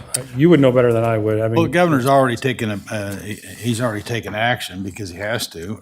They're going to cut higher education. They're going to do a holdback on, because they have to, because we can't, the state can't go in debt, neither can we. Yeah. And so I think we've got to start looking at the increased or the decreased sales tax revenue that comes into our budget, because it's inevitable. It's going to happen. Sure. Let us work through this. Take a 10-minute break. Is that all right, Chair? And then we can come back and Tim can probably explain at the end of that 10-minute break what our portion of that revenue might be impacted by. Mr. Chairman, just as in the sales tax question, at least it's my understanding, part of the dilemma at the state level, which is the way I read the article, is not necessarily the revenues, but it's the appropriation that they gave based on the estimated revenues. So the revenues are actually up in terms of sales tax and income tax, but not to the degree that they estimated when they made their appropriation, which is what we're dealing with here, I guess, in the same sense. We don't want to estimate and then appropriate and then not have the revenue that's going to match that. Sure. So I guess that's part of the equation there as well. And that's what's going to happen if they have to cut back, then they're going to, like the chairman said, dip into that increased revenue to meet their needs. Okay. Okay, 10 minutes. Back in 10 minutes. Anthony, you want to help me here?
Thank you, Judy. With that change, there's now $362,172 that is in that green bar, but it's really within the sheriff's budget. And so if you wanted to go in a different direction, again, the two places that could be applied within his budget is either to turn these back on, to fund some of the supplementals that are being funded by other additional revenue that's already been allocated towards his supplementals, or pay for some of the unfunded positions that he has, up to $362,172. That would still leave us $123,657 for the rest of the county to be used in other positions. Okay. Before we get there, this one is within his budget, the chief deputy. Any additional information you would want on that, or is the board ready to say yes or no to that additional chief deputy? Well, I'm ready to say yes for it. And that is, comes out of his budget. It Currently wouldn't within come his out of budget this- right now. Wouldn't come out of this 482.85. Yes. Yes.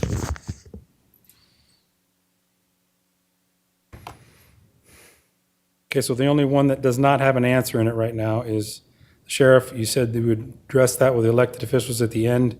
Right. Everything else has an answer. If the board wants to move to the unfunded positions that are still open within the sheriff's office, or go back to supplementals, what would the board's druthers be? Well, let's go back to the supplementals for now. Now, we've already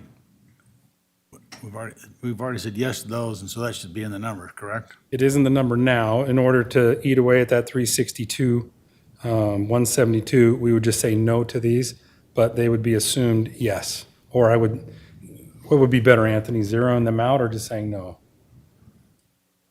For these supplementals in the sheriff's to add up to 362, 172. Well, aren't they already in we've already said yes, so that's done the calculations, correct? And that's the green bar up there? So they're already in there, correct? They are in there, but we've taken money from his budget because of the 2% that he had in there, and now that's in part of the green bar. I'll give you an example.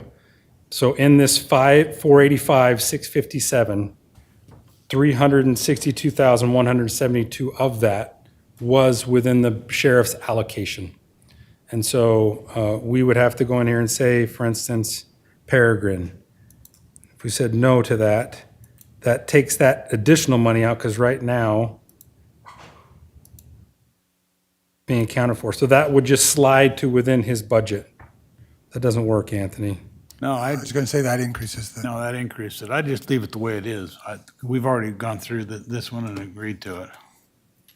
So then the additional 362,172 that's within the sheriff's budget then only would be allocated towards the personnel that are I don't get it. You say it's the county's budget. What do you mean it's the sheriff's budget? It was within his allocation. Well, that doesn't mean anything. That just means you said it was okay. Right? You are. I mean, I don't know. The Explain that allocation to was me. made based on what we recommended? Is that what you're saying? What I'm saying is we sent him an allocation. Right. If you want to reduce that allocation, that is within the board's purview for sure, but that would be treating him differently than we've treated anyone else today in the allocation portion of it. You were just saying no to the 2%, but because he had funded that within his allocation, I think it would be appropriate for him to be able to reapply that money to something else within his budget. So in my mind, it would be eliminating some of these supplemental requests that he has, that we are using revenue that was not in his allocation to fund, that's the yes in here, and sliding that into his budget. Or using for the unfunded positions that he requested. Mr. Chairman? Yeah, go ahead. So when you just put no on that, you'd have to zero this out in order to make it reflected up there? We would have to take it out of here and slide it into his budget. I don't know how to do that. Yeah, it's not designed that way, but. So we would just have to say there's 300 and whatever amount 172. and take it off of, pick, and then my other question is, the one time, that doesn't come out of E, because that's fund balance, right? That would be fund balance. All of those there, so it would only have to come out of these ones without one-time funding. So it would be the, 1, 2, so how much are those? Obviously, the 400, the insurance is 400, so that's more than the 362 or whatever it is. So we'd have to pick and choose here, is what you're saying. That is correct. Let the sheriff do it, in terms of what, if we did that, applied it to fund, to supplemental requests, or the new positions, pick and choose on the new positions. Excuse me, you've already told us if we funded all those new positions, it would be more than the 300 and whatever. We could fund some of the new positions, not all of them. So did that, that was in his. Let's go to the new positions then. Yeah, let's go to the new positions. Keep the fund, the supplementals as they are at this point, and that's a good suggestion. So, action team deputy, fraud and forgery detection, 2 patrol deputies, a forensic quality assurance, and then a new misdemeanor probation officer of those positions. Those are the new positions that would be the the million and whatever it was, you said. That's correct.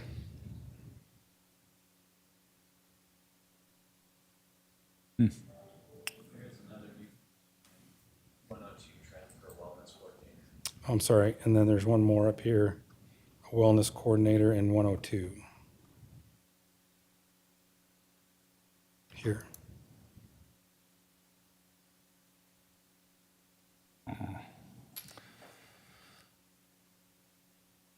Okay, Well, I guess go ahead. let the sheriff decide the new positions or the supplementals.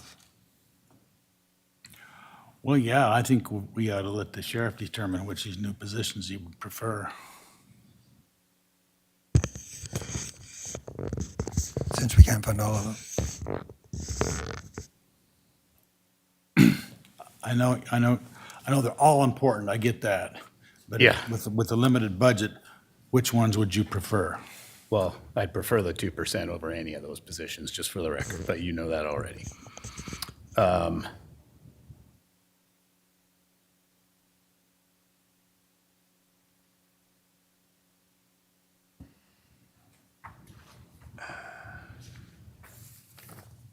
Am I looking at Trent? This, Let me give you something easier to look at. yeah, that's got all the other stuff in it.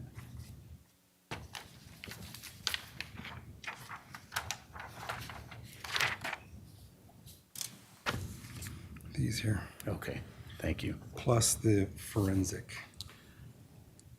It doesn't look like the wellness coordinators. Oh, there it is. I see it. It's Yeah, just so tiny.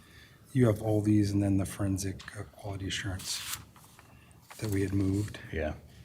over. No, it's right there, actually. Oh, yeah, there it is. It's in this new one. Okay, yeah, because 1, this is 2, 3, 4, 5, 6. yeah. Yeah. Okay, thank you.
Okay, so the crime lab position should remain.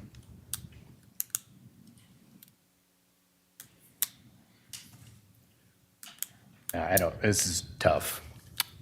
I know. I started with 26, like I told you. Yeah. We sympathize with you in terms of the tough decisions.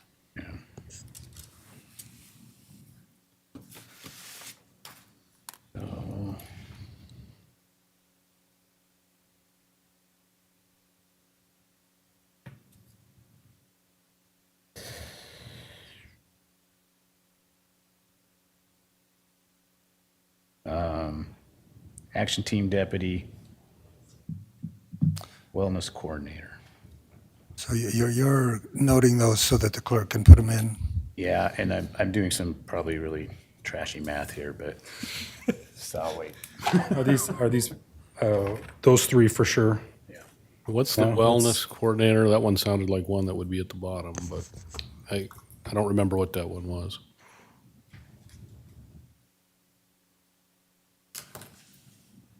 That's the 102 one here.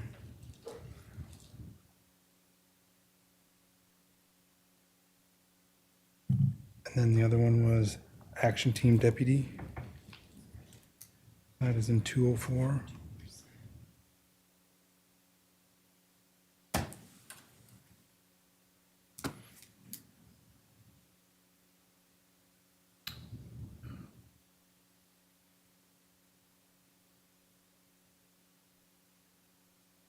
Is. Okay. I'll roll back to it and show you. I just asked if it's doing it automatically. And then quality assurance. That's the crime lab. Yeah. 218.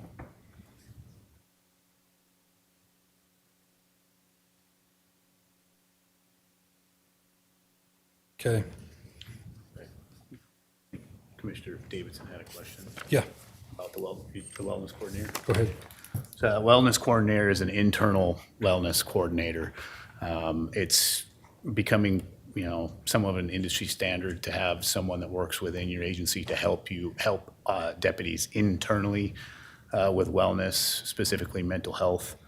I obviously can't go too deep into it, but every year we help coordinate inpatient treatment for a number of deputies for a number of reasons.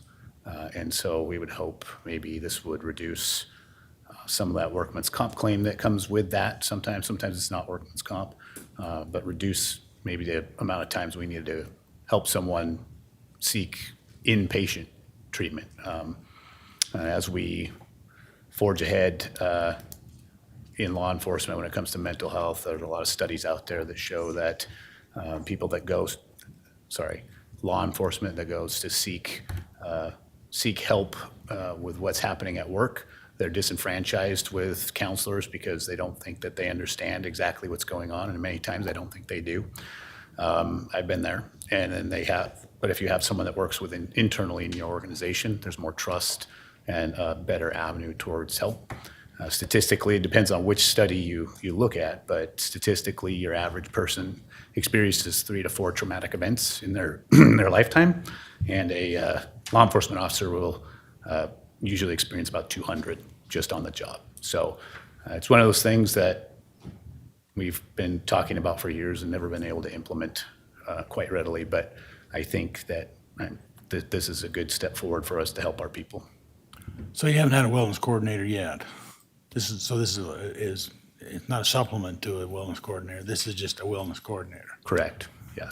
We have peer support and other programs. There are places out there that can help, but like I said, there are a lot of studies out there that tell you why officers won't go and seek help, and having a wellness coordinator really reduces that why I won't go seek help, and some of the reasons I just said. Well, does the wellness coordinator help them decide to go seek professional counseling if that's what they need? I mean, because it's a wellness coordinator wouldn't be a psychologist, certainly wouldn't be a psychiatrist. It'd be, but they would be able to counsel them to maybe you ought to go see somebody, and this is who we know can help you because we've dealt with this person in the past. That's sort of a coordinator. correct. And like a clinician would be, where they would be able to help coordinate your treatment, help coordinate if you need to go to counseling, or maybe you just need to speak with the clinician to, and then maybe that's what does it for you, but someone to really coordinate all those things that someone may need, because, I mean, if we're sticking somebody in outpatient treatment, it's not that it's too late, but we've gone too far down the road.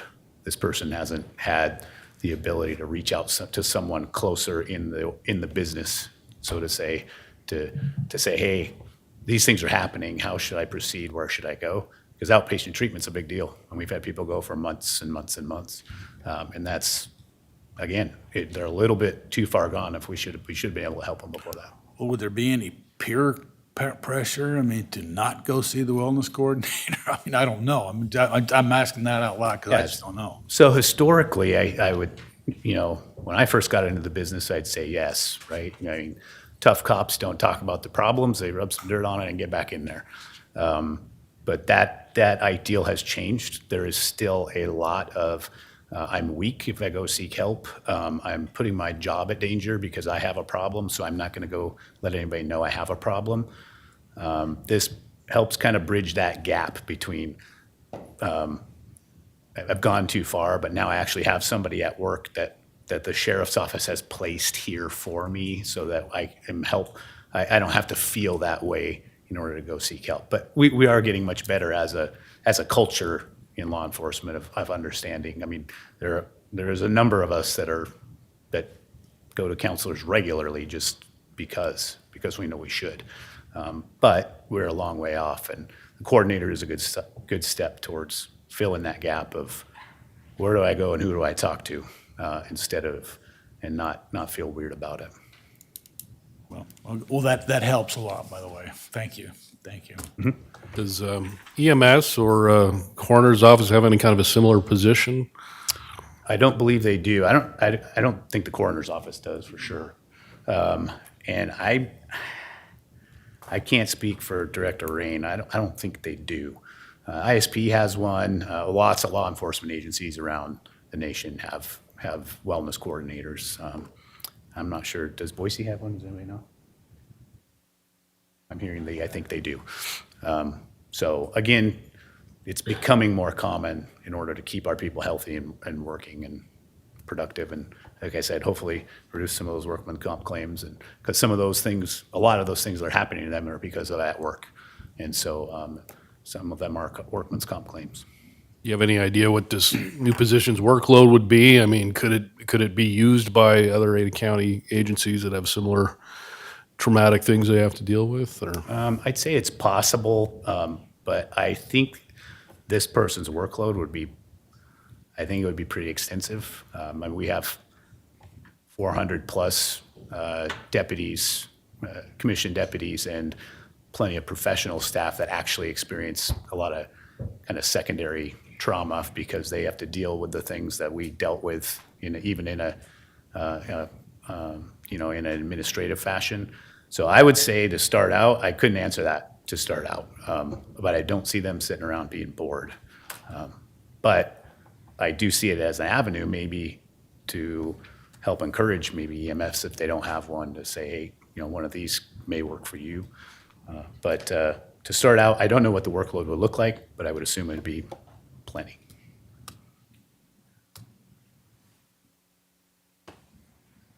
Thanks. Okay.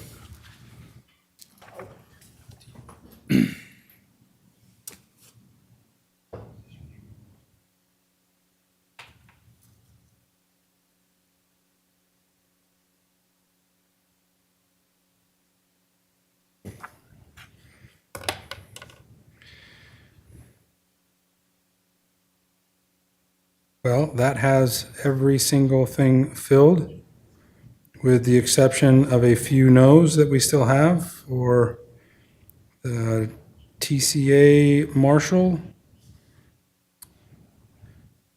the 3 HR positions, and the coroner's training and facility. Did I miss anything? I think that's it. So there's still $79,000 left and we could go a little bit into the yellow.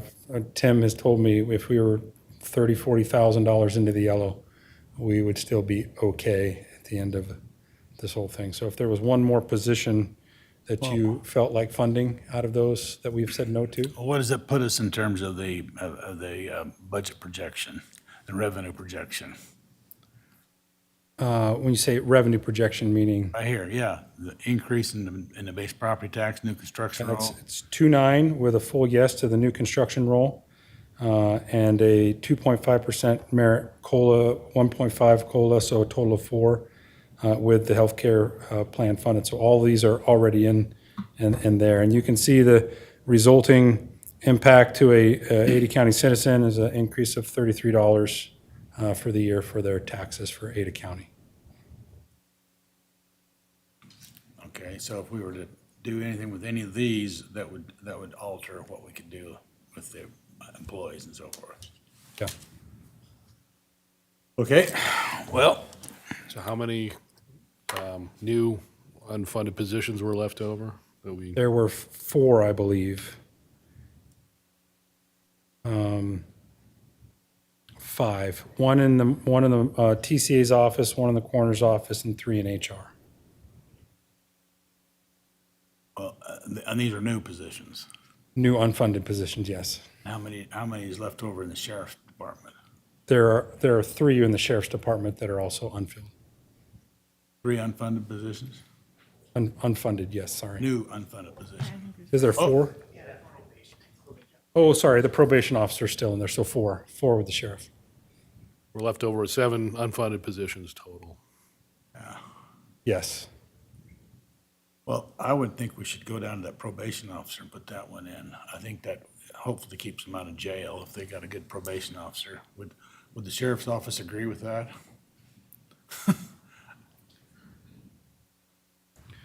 Of your 4, yes? Sounds good. Okay.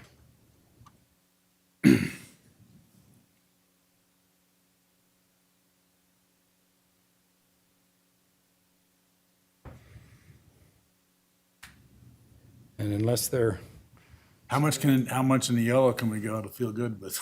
Good about it. I would say, Tim's going to throw something at me, but I feel comfortable up to 100,000 in the yellow if we needed to for another position. Okay.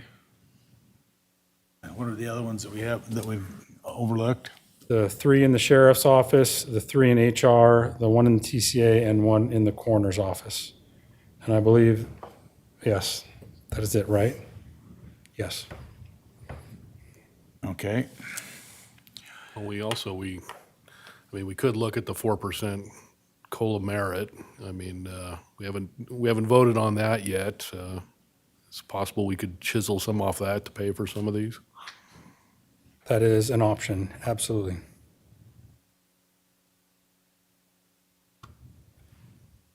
You wouldn't need to chisel much. What? Well, and I don't know if we should chisel much, but because we need to be, anyway, go ahead. I was just curious, what would half a percent? That would give you roughly $1 million.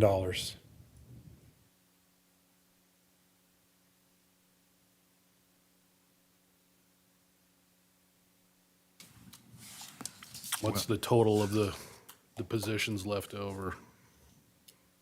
I'm going to rely on Anthony to do that because I'm not going to do public math. $1 million.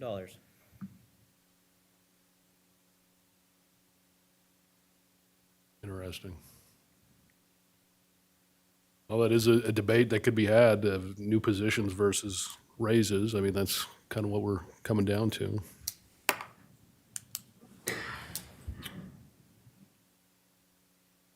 With our current, the ones we've already approved, how many employees per 10,000 of population does that? We would be at 40. We'll be at 40. And what's our history on that? Average of 40. High of 41, low of 39. So right on track with. Right on track. So if we increase more employees, we'd be inching towards 41. We'll be inching up towards 41.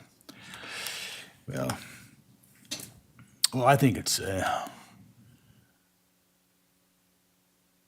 we'd like to have, I'm not taking a position one way or another. I'm just putting it out there. I haven't decided. Well, you're gonna have to decide here pretty quick. I realize that. So. You know, Corner Riffle had some additional thoughts that if he would like to come up Okay, on his swap that he had earlier. well, that was a forced error. It wasn't him. If it helps, gentlemen, first of all, thank you for allowing me to come up again. As I mentioned earlier, all these positions are critical to me, but push come to shove, if you want to swap one of the MDIs for the training coordinator, I'd be way open to that. Because those are, again, I still have the revenues will fund that position, so it would have no impact on the green bar, if I have that correct. Can you say that again? I funded 4 of the positions. If you want to swap of the 5, 2 of those are MDIs, the investigators. I'm fighting for my training coordinator, so if you want to swap one of those for the MDI or the training coordinator, that would have been covered under the funds that the revenues that I found. You found? And then now we have to decide if, and it's a lesser, the MDI is a lesser expensive of the 2, if that helps. Okay. Okay, what say you? Okay. Brent? Let me show you what that would look like, I guess. Didn't we already have that calculation for a cremation fee already in the budget? It is there. What he's saying is instead of not funding the training exercise coordinator, that would be a yes. And then he would not fund one of the MDIs, which puts us a little bit in the yellow, but that's what he would prefer if the board is open to that. Otherwise, I can swap it back. Well, if the coroner prefers that, I wouldn't, that it'd be fine if the other commissioners agree with it. If that's his preference, I would go along with his preference as well. Sure. Okay. Then we are at the point where we need to lock in these other decisions if the board would like to go in a different direction. Right now, we're at 2.9% of full new construction. Yes, on the additional revenues for the coroners and development services, a combination of COLA merit for a total of 4%, as well as funding the county portion of the healthcare increases. Let's make sure we get this number down. Anthony, help me out with math here. Is it?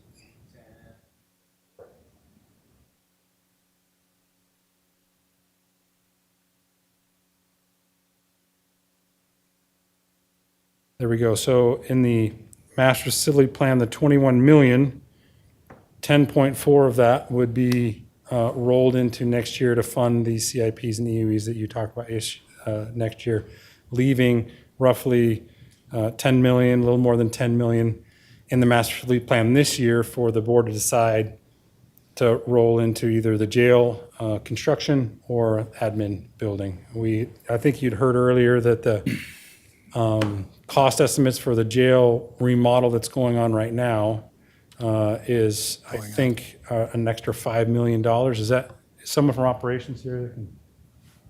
30% or? 30%, yes. Which I think is around 4 million. So you would definitely need at least 4 million in the jail fund to cover that additional revenue, and then the other 6 million. Well, now we have when's the deadline on adding to the jail fund? For those, it'd be the end of this fiscal year. Well, I get that, but we have a certain deadline. Well, Tim says a week before the end of the fiscal year, so we can do the process. Got to have time to cut the check. So you have time on Actually that. put a check into there? Welcome to government. So that would be, you can decide that later, what the remaining funds would be. I just want to make sure the board's comfortable with using 10.4 million out of the 21 million this year to fund these projects that you approved for next year. So with that, Mr. Chair, we can go down these, and if anyone would like to request changes, then we'd have to go back through and make sure that we balance out again if you want to make changes to any of these. Mr. Chairman, a question. Go ahead. So the Master Facilities Fund, so fund balance, is that The fund balance, what? The master facility plan is in our current fiscal year budget, and it is loaded at $21 million. Right. There was a little bit taken out of it, but that's being reimbursed from what I understand, so you still have $21 million. Of that $21 billion, 10.4 is now it's going to be earmarked for next year, and you're not going to have it for this year, if that makes sense. So we'll have how much left? A little over 10 million. 10 million left. Yeah, 20. 10.6 million left to decide by the end of this Of fiscal the year 21. where you want that to Of the go. 21, that's what I was. Yes. Because the 10s and the 10s, I wanted to make sure I was on track. Thanks. Well, how much is in the jail construction fund right now? I think it's close to 16 or 17 million. I believe it's right around in there. Hold on. And he's saying that's going up by 3 million? They're saying that the cost operations of is saying the overrun of, not the overrun, on the the, cost of this contract is 30% more than what they were anticipating, which comes to about $4 million. So you need another $4 million. That's in an there. estimate, because we haven't got any bids yet. Right. I believe so, right? Yeah, I'll let Bob talk to it. I'm relaying information.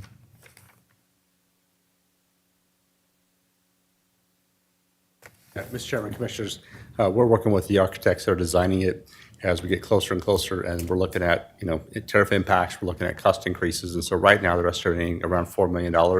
We're asking them to go in and really refine that number before we go out to bid. So hopefully here in the next month or so, we'll have something, and it'll give some time before the end of the year. But right now, they're forecasting about 30% increase in that project, which is roughly $4 million. That's this on architectural perspective, but that's not from Correct. That's what they're guesstimating. Correct. Yeah, it's their opinion of probable cost that they're providing to us right now that shows that 30% increase.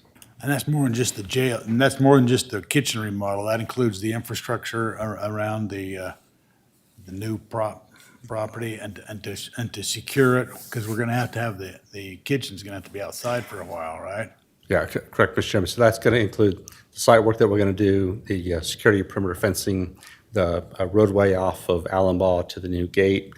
It'll include the connecting corridor that'll have to be in place, the outdoor kitchen, temporary outdoor kitchen, as well as the kitchen remodel itself. Well, that includes the outdoor kitchen as well. Correct. Okay. All right. Thank you. There's 16.6 currently in the jail. Yeah, fund. I thought it was in that range. Yeah. Okay, well, I'm comfortable with what we have down here. I would prefer less coal and more merit, but I don't know if I have the votes for that. Because I think when we discussed with our department heads last year, they all universally said they'd prefer more merit than COLA. But that's just, but it gets down to a philosophical view, I guess. So We need 2 yeses to go yes on any of these, just to make sure. I'm comfortable with the way it is right now. yeah, I'm comfortable with it. I just prefer it to be a little less. Okay. What's your- The what's ones your- down here, just to make sure we get on the record, yeses, a 3% for EMS funding, Yes. mosquito and pest, Yes. there we go. Okay. The last thing before we're completely done is elected officials' salaries. I know the sheriff's in there is currently not marked, but in the past, at least the last 2 years that I'm aware of, the same merit COLA has been applied to elected officials. If you want to address that or deal with the sheriff's pay in here. Well, let's go to the sheriff's pay. I think we should give, the sheriff should be a little higher than the 3%. Because he's got, what does he have, what did they have in here in their plan? I can scroll down here. It's 12%, 21,784 base salary, cost of the county What would 26,843. it be if we put that at 6%? Anthony, can I just manipulate this? Sure.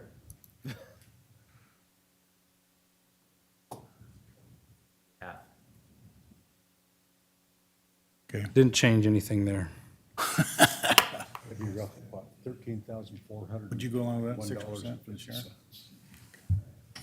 Well, you guys can calculate that later. I'm going to ask for 6% for the sheriff.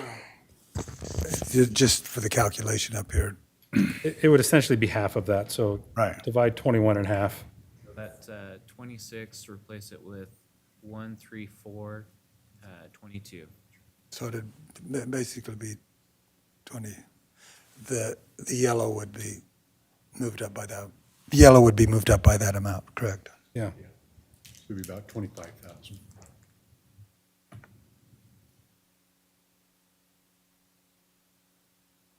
I feel like I got 2 yeses on that. Yes. Yeah. Yes. Okay. And then in addition to the other elected officials, just for the record. I same think merit there are for- other, I think for the other elected officials, we just go with the straight 4%. Okay. All right. Are there any other questions or concerns or things that? Get 2 yeses on that? Yes, 2 Yes, yeses. yes. Okay, good. Yeah. Actually, I think 3. Did you? Yeah. 3 yeses. Yes. That's even better. Yes. Anything else? As far as I'm concerned, we're done. Tell me if I've missed anything, Tim. Okay. The floor is yours, Chair, unless you want to change anything in here. So, Just to clarify, we're not going to have the discussion about limiting the COLA merit to pay for any new positions. No, we already said yes to all the front page stuff. And then you said we could still go into the yellow a little bit. Was there, any wiggle room there for one more position? There is for one of these smaller positions, probably, yes, if the board wanted to entertain that. You want to entertain that, Commissioner? And what would the smaller positions be? which ones would it be? The smaller ones the sheriffs are generally higher. They're more like 130, 140,000. But the deputy marshal here would be 73,000. The HR positions are, wouldn't fit within any of those. They would go over. The MDI investigator and corners would fit within that, so essentially it looks like either a MDI investigator or the marshal's office. Did I miss anything on that? So those would be the 2 that would still be within limit, unless you wanted to entertain the procurement officer, which Bob's already pulled, but, so those would be the options. Well, if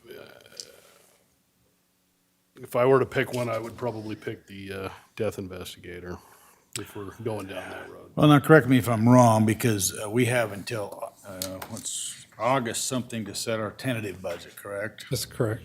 Well, we'd like it before July when we present it to the public, if possible. Right. Well, but even then, when it's presented to the public, it's a tentative budget. That's correct.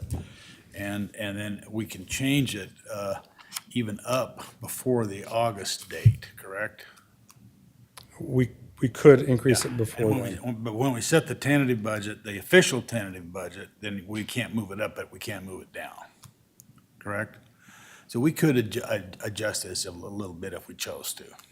You could. Right. Okay. Are you making a suggestion? I will make that suggestion. To do which? What was it again? Which position? To add the coroner's position. The one additional death investigator.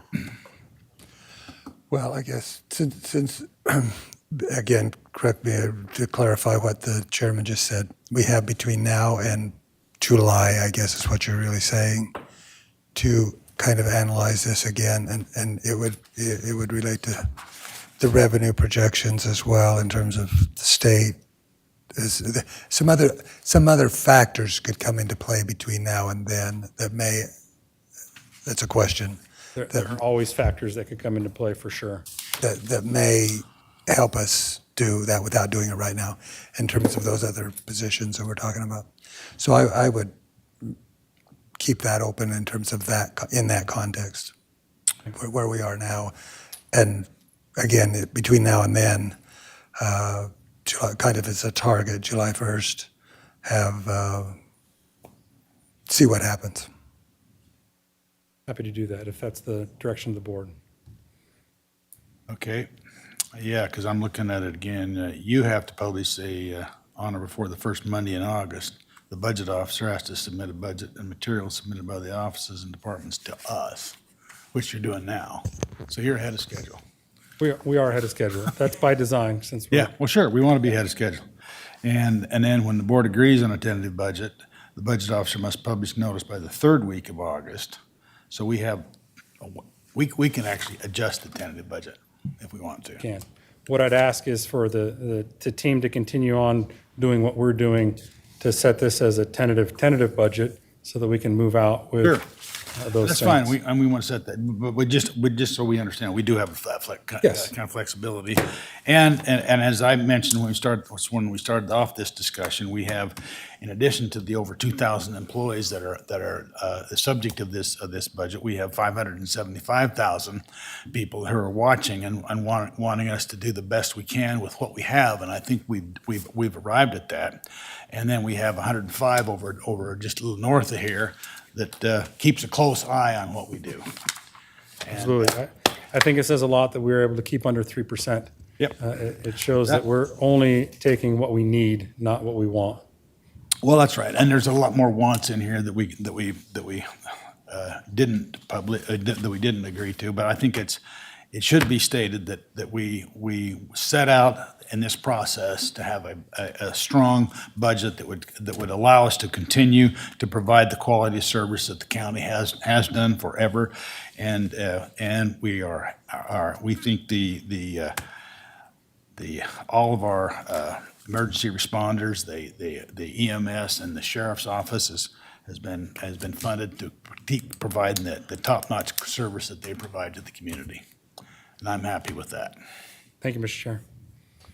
Now, if we get confirmation in the future that we're going to still get our federal grants for the emergency management department, can the money we budgeted for that be reallocated? It could be, but remember, it's one-time money, so we wouldn't want to look at doing anything ongoing with it. Yeah, that's just the one-time money that would be easily corrected. Right. Okay, anything else, Mr. Clerk, before we? No, sir. Mr. Chairman? Yes, go ahead. Just from my perspective, I agree with what you said, and kind of the benchmarks I had is the 3%, no foregone, which we've done, stayed under the 3%. We've given everybody in the county, the workers, good pay change for that, and then stayed within our allocation. So I think from my perspective, we've kept within what I wanted to do in terms of my personal objectives, and appreciate the fact that everybody in the county has helped us do that. Every division, as they've all consistently said, they would like more, and we would as well. But we did what we had to do, and we appreciate everybody helping us do that. Yeah, and I want to buttress that. I'm particularly grateful and thankful that we have the kind of leaders that we do have in this county, both from our elected officials and from our department heads, to join with us and support this unified budget, because I think it's the best we could do with what we had. And particularly with some of the reports that are coming out today, the state's going to be down on they're going to have, the governor's already issued a holdback for their projections, and we're not going to be in that position. And we got to remember that the biggest share of what we do is state mandated anyway. And anyway, with that, unless there's anybody wants to say anything else, Just thank you, Trent, and the clerk's office for guiding the county through this super complicated process, and especially during this tightest budget season we've had since I've gotten here. I really do appreciate all the tough work you guys do in helping us come to, I hope, what the voters will consider a fiscally conservative budget. Thank you. we're adjourned. Thank you.